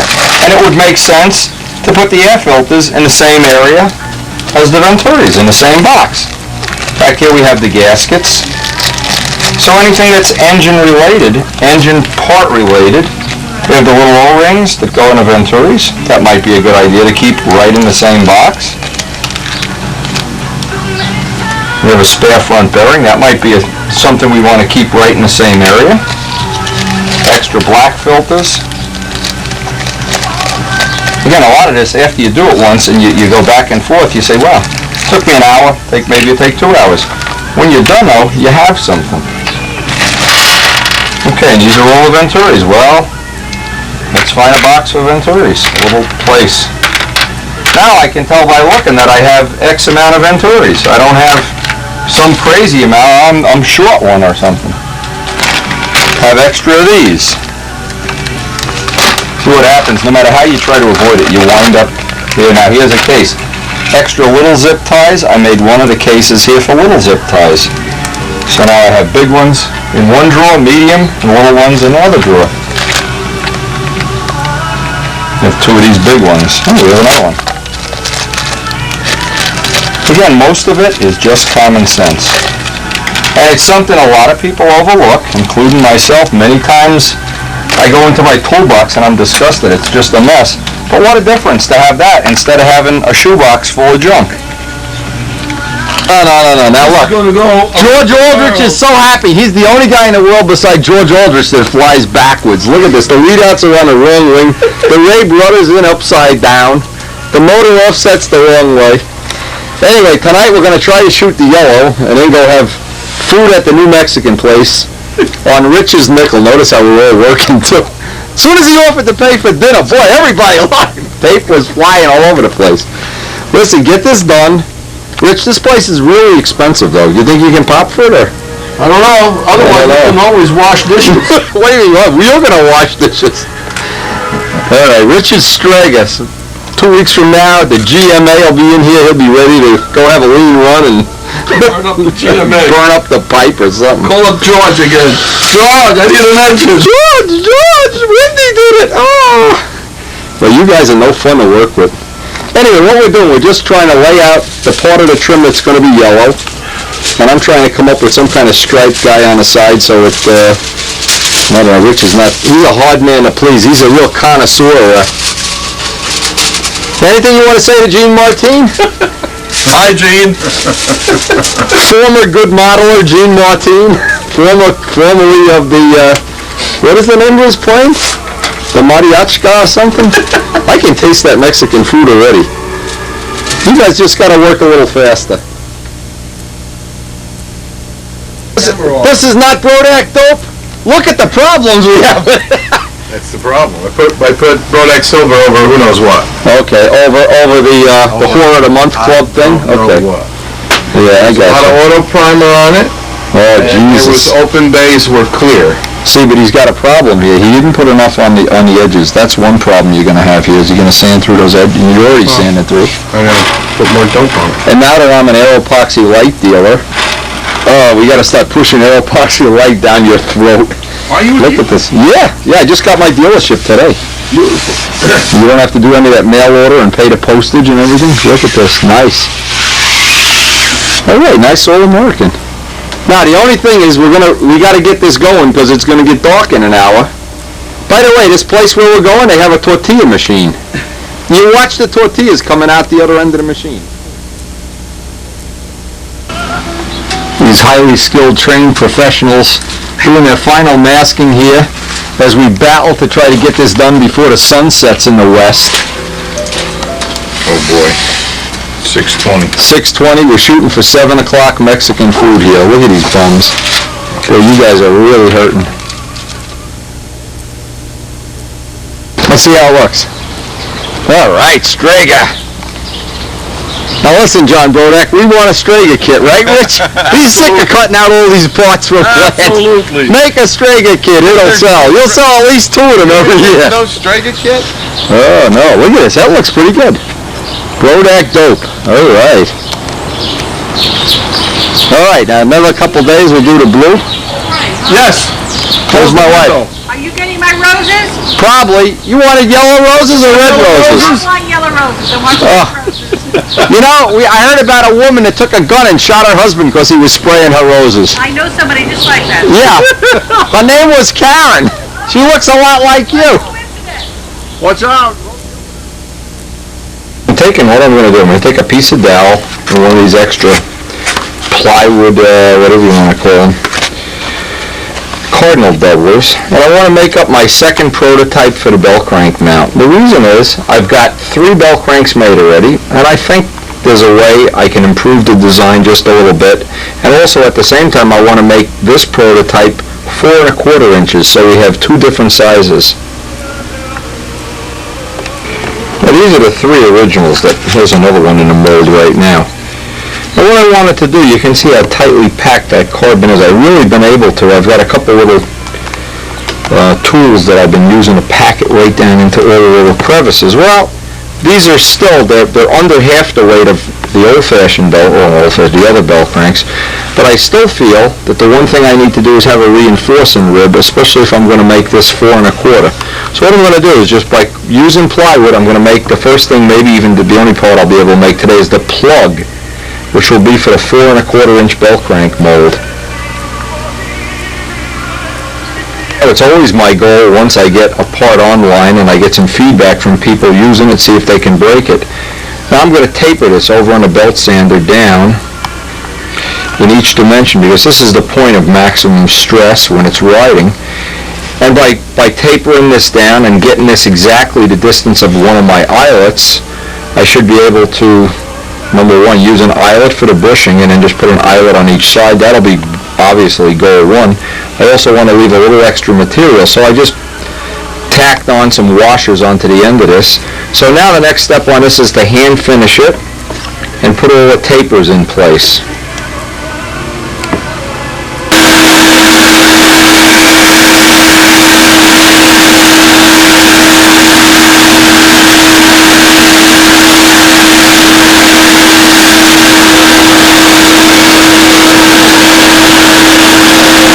Now, this is a good design in my estimation from an engineering point of view, just like a wing spar. Same thing going in this way with a minimum of material. A little extra material out here where the bushings are going to go.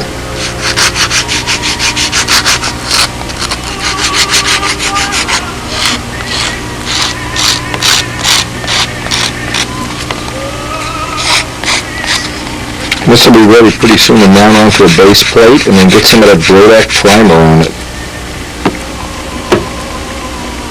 Again, if I find out that after molding this is too weak, well, I can put a strengthening rib here. If it's way too strong, I can thin this part out. I'll have a lot of choices when I'm done with this part.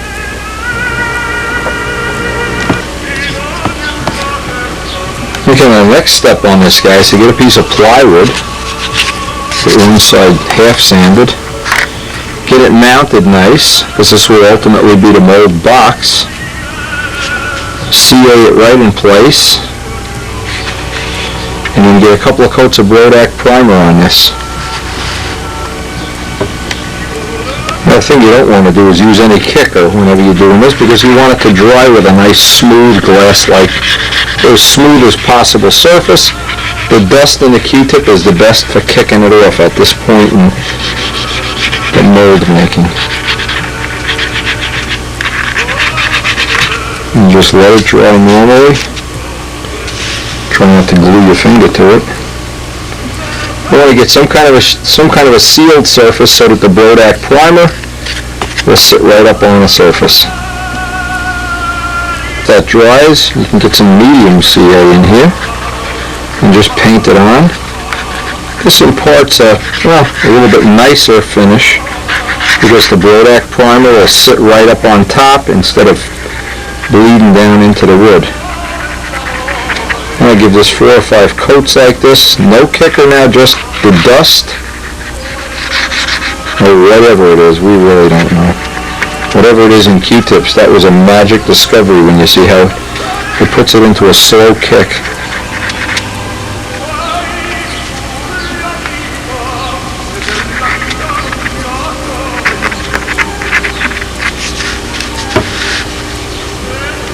Nothing fancy has to happen here since we're going to sand it off. What I'll do, I'll put a coat on right now and a coat just before I go to sleep. Tomorrow this will be ready to sand. There's no reason to even spray it until we get to the last coat. But the nice part about this, it really does fill, really. This is just much nicer than using, say, auto primer or any of the other primers. Just keep in mind this is basically an aircraft product.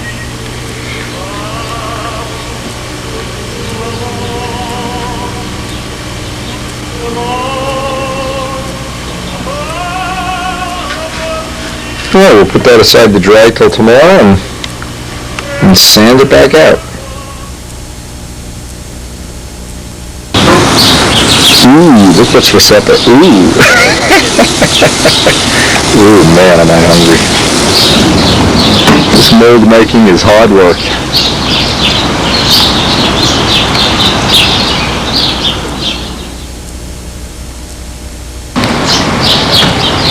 We got our fuel shipment in, so now we're an official Power Master dealer here. I don't want to tell you how much fuel is in that garage, it may explode. Alright, look at this guy. Okay, by the way, here's the box of stuff for you. Oh, that looks nice. Yeah,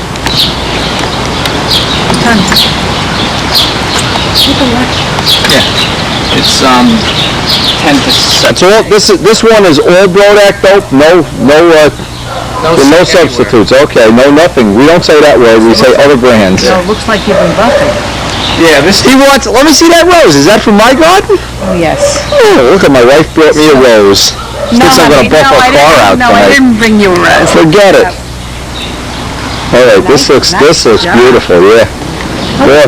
I'm gonna shower first, okay? Okay, shower up. I'll be ready in 5 minutes. Your video helped me out a lot. I mean, I learned a lot from that. This unsolicited testimonial. No, hey, if Finishing is where I really needed work in my building, and this helped me out a lot. Andy, it looks great. Believe me, you better give John Brodak a big hug and kiss. That's all I got to say. That looks really nice. Where do you see the tucker?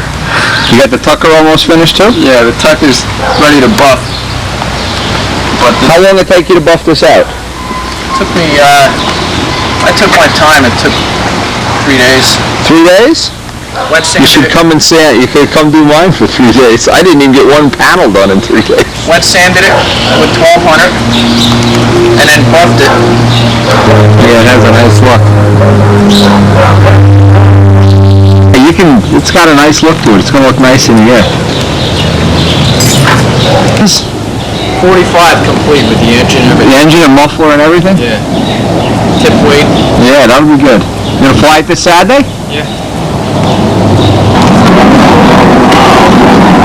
Looks good. Brodak dope. This guy, look, he comes to the house, he buys a case of fuel, and all he does, he takes all my roses. You know, you can plant these yourself, you know. Those are Brodak roses. A very special breed. Hey, the plane looks good, Andy. And you'll have 2 of them. He's got 2 of these that match.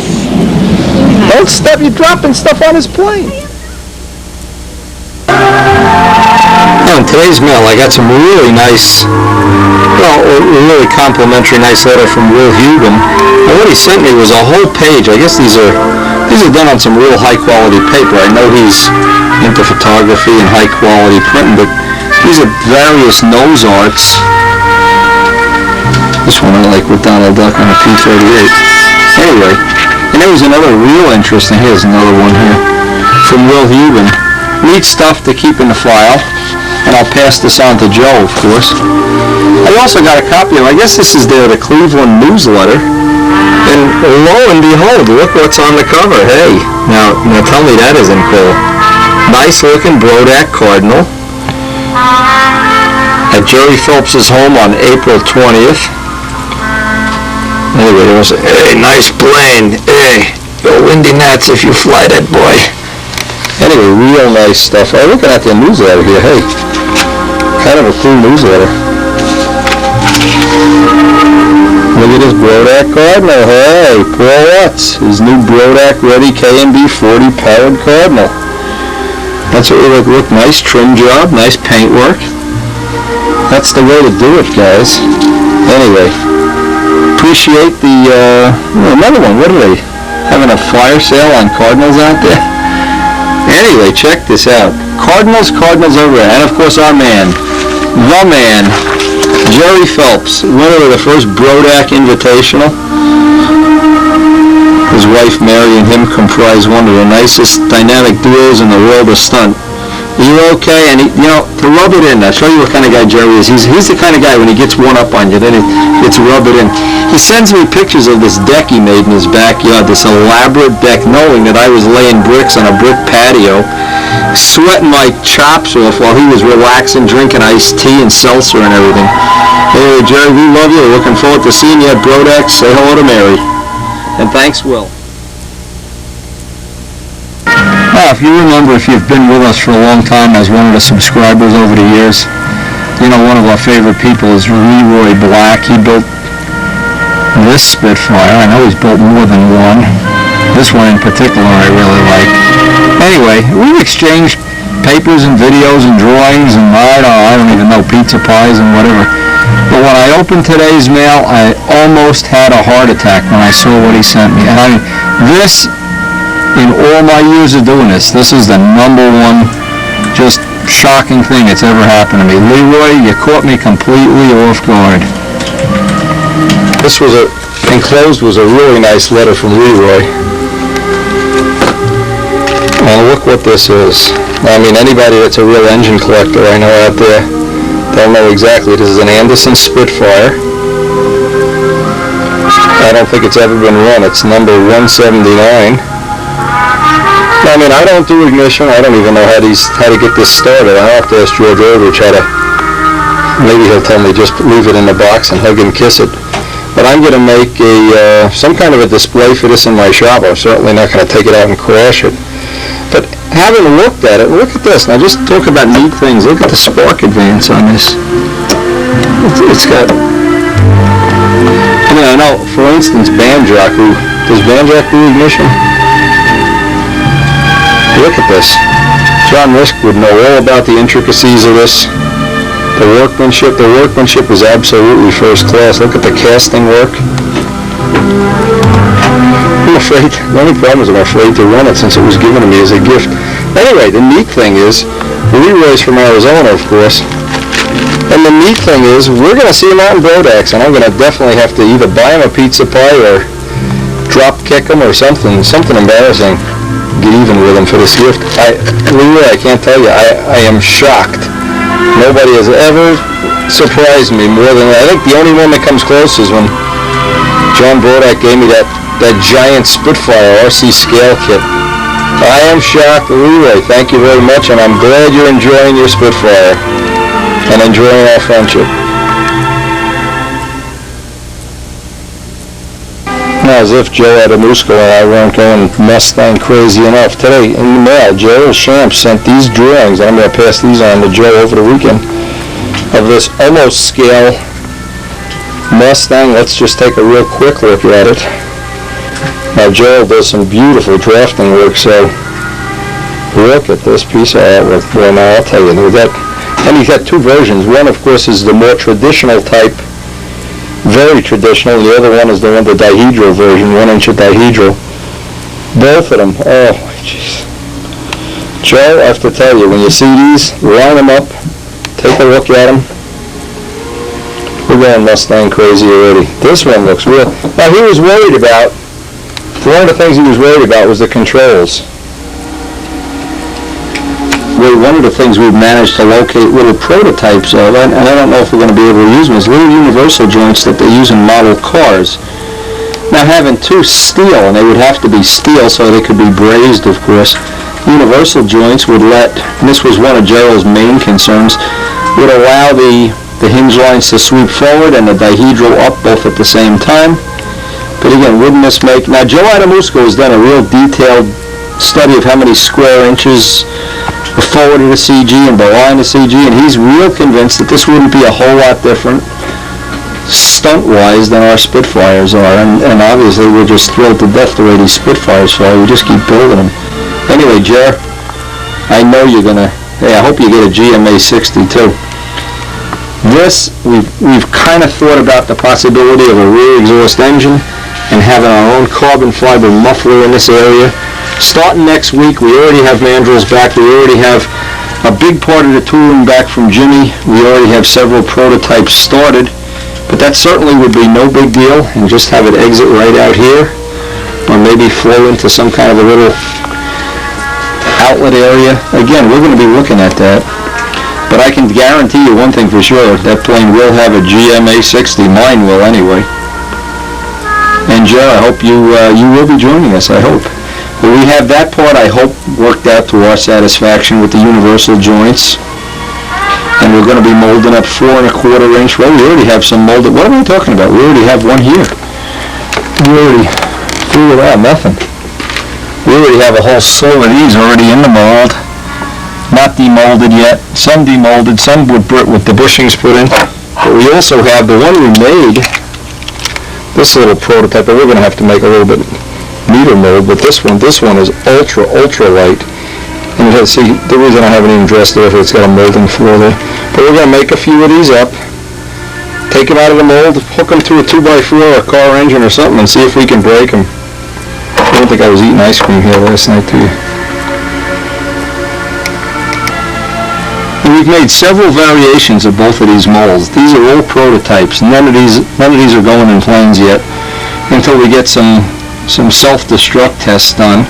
But this is just one step, and each long journey has to start with some kind of a little step to get the program moving, and we're well underway doing this. The only thing that's going to really kill our whole program here is in 14 days or 10 days, I don't know, we're going to have our tenants who have basically wrecked the house again. And what it usually means is about a month out of my life to where I'm over there and I don't get to do much with the plane. So if you find there's a little gap somewhere in this subscription, you'll know I'm over there renovating houses. But what's also happened is our molding program has grown so big that we have to devote really a giant part of each day just to working on it.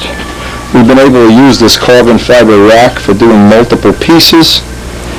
And we're going to be getting the rest of our tooling back real soon. You can see we have an array of different resins to test. We actually have 6 different resins there to test. We're looking forward to getting the rest of the tooling from Jimmy and the wax molding. That's going to be coming probably within the next tape or so. And we will have prototypes in the air. I hope by Brodax we have one flying. None of this ever comes easy. This is time-consuming, labor-intensive stuff. It has to be done every day. It has to be done methodically. Because the parts sit in the molder basically overnight. And we're looking forward to getting out to John Brodax. Boy, it's coming up. Elliot's going to be here. There's just so many things happening here at the same time. It's a very, very busy time of year. Now just let me add one other thing I wanted to add. We have somebody that asked for some of these early pictures of Tsunami. I know when Paul Winter built his Tsunami, he had the late model paint job. So I was just going through my stuff trying to find some early models for anyone building a Tsunami. And I know of one other person in Canada that's already started construction. In fact, they're going to use a GMA 60. But look at some of the detailing on this, because finding good pictures of Tsunami is a difficult thing.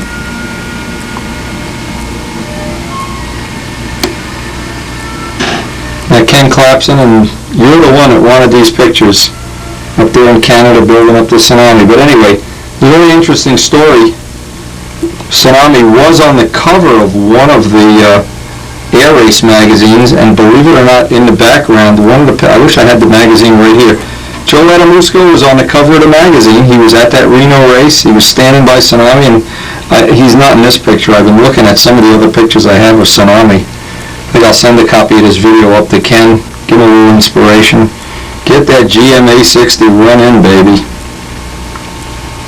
I always thought Tsunami was one of the really, really nice, classic looking, I don't know, really not sure what the right description is, but it's a beauty. And good luck, Ken. I hope we're going to get some pictures soon. Hope all the snow's melted in Canada. And I hope you're enjoying that Brodax dope. Either way, enjoy the Tsunami. I really enjoyed mine right to the last flight. That was one of my better planes. We really had a good time with that plane. And as we sit around and dream about P-51s, just remember the old red band with that canopy. Anyway, we will see you on the next tape. Thanks for joining us. Please share the tapes with everyone in your area. Share the information, and most of all, share the fun of flying, controlling, and stunt.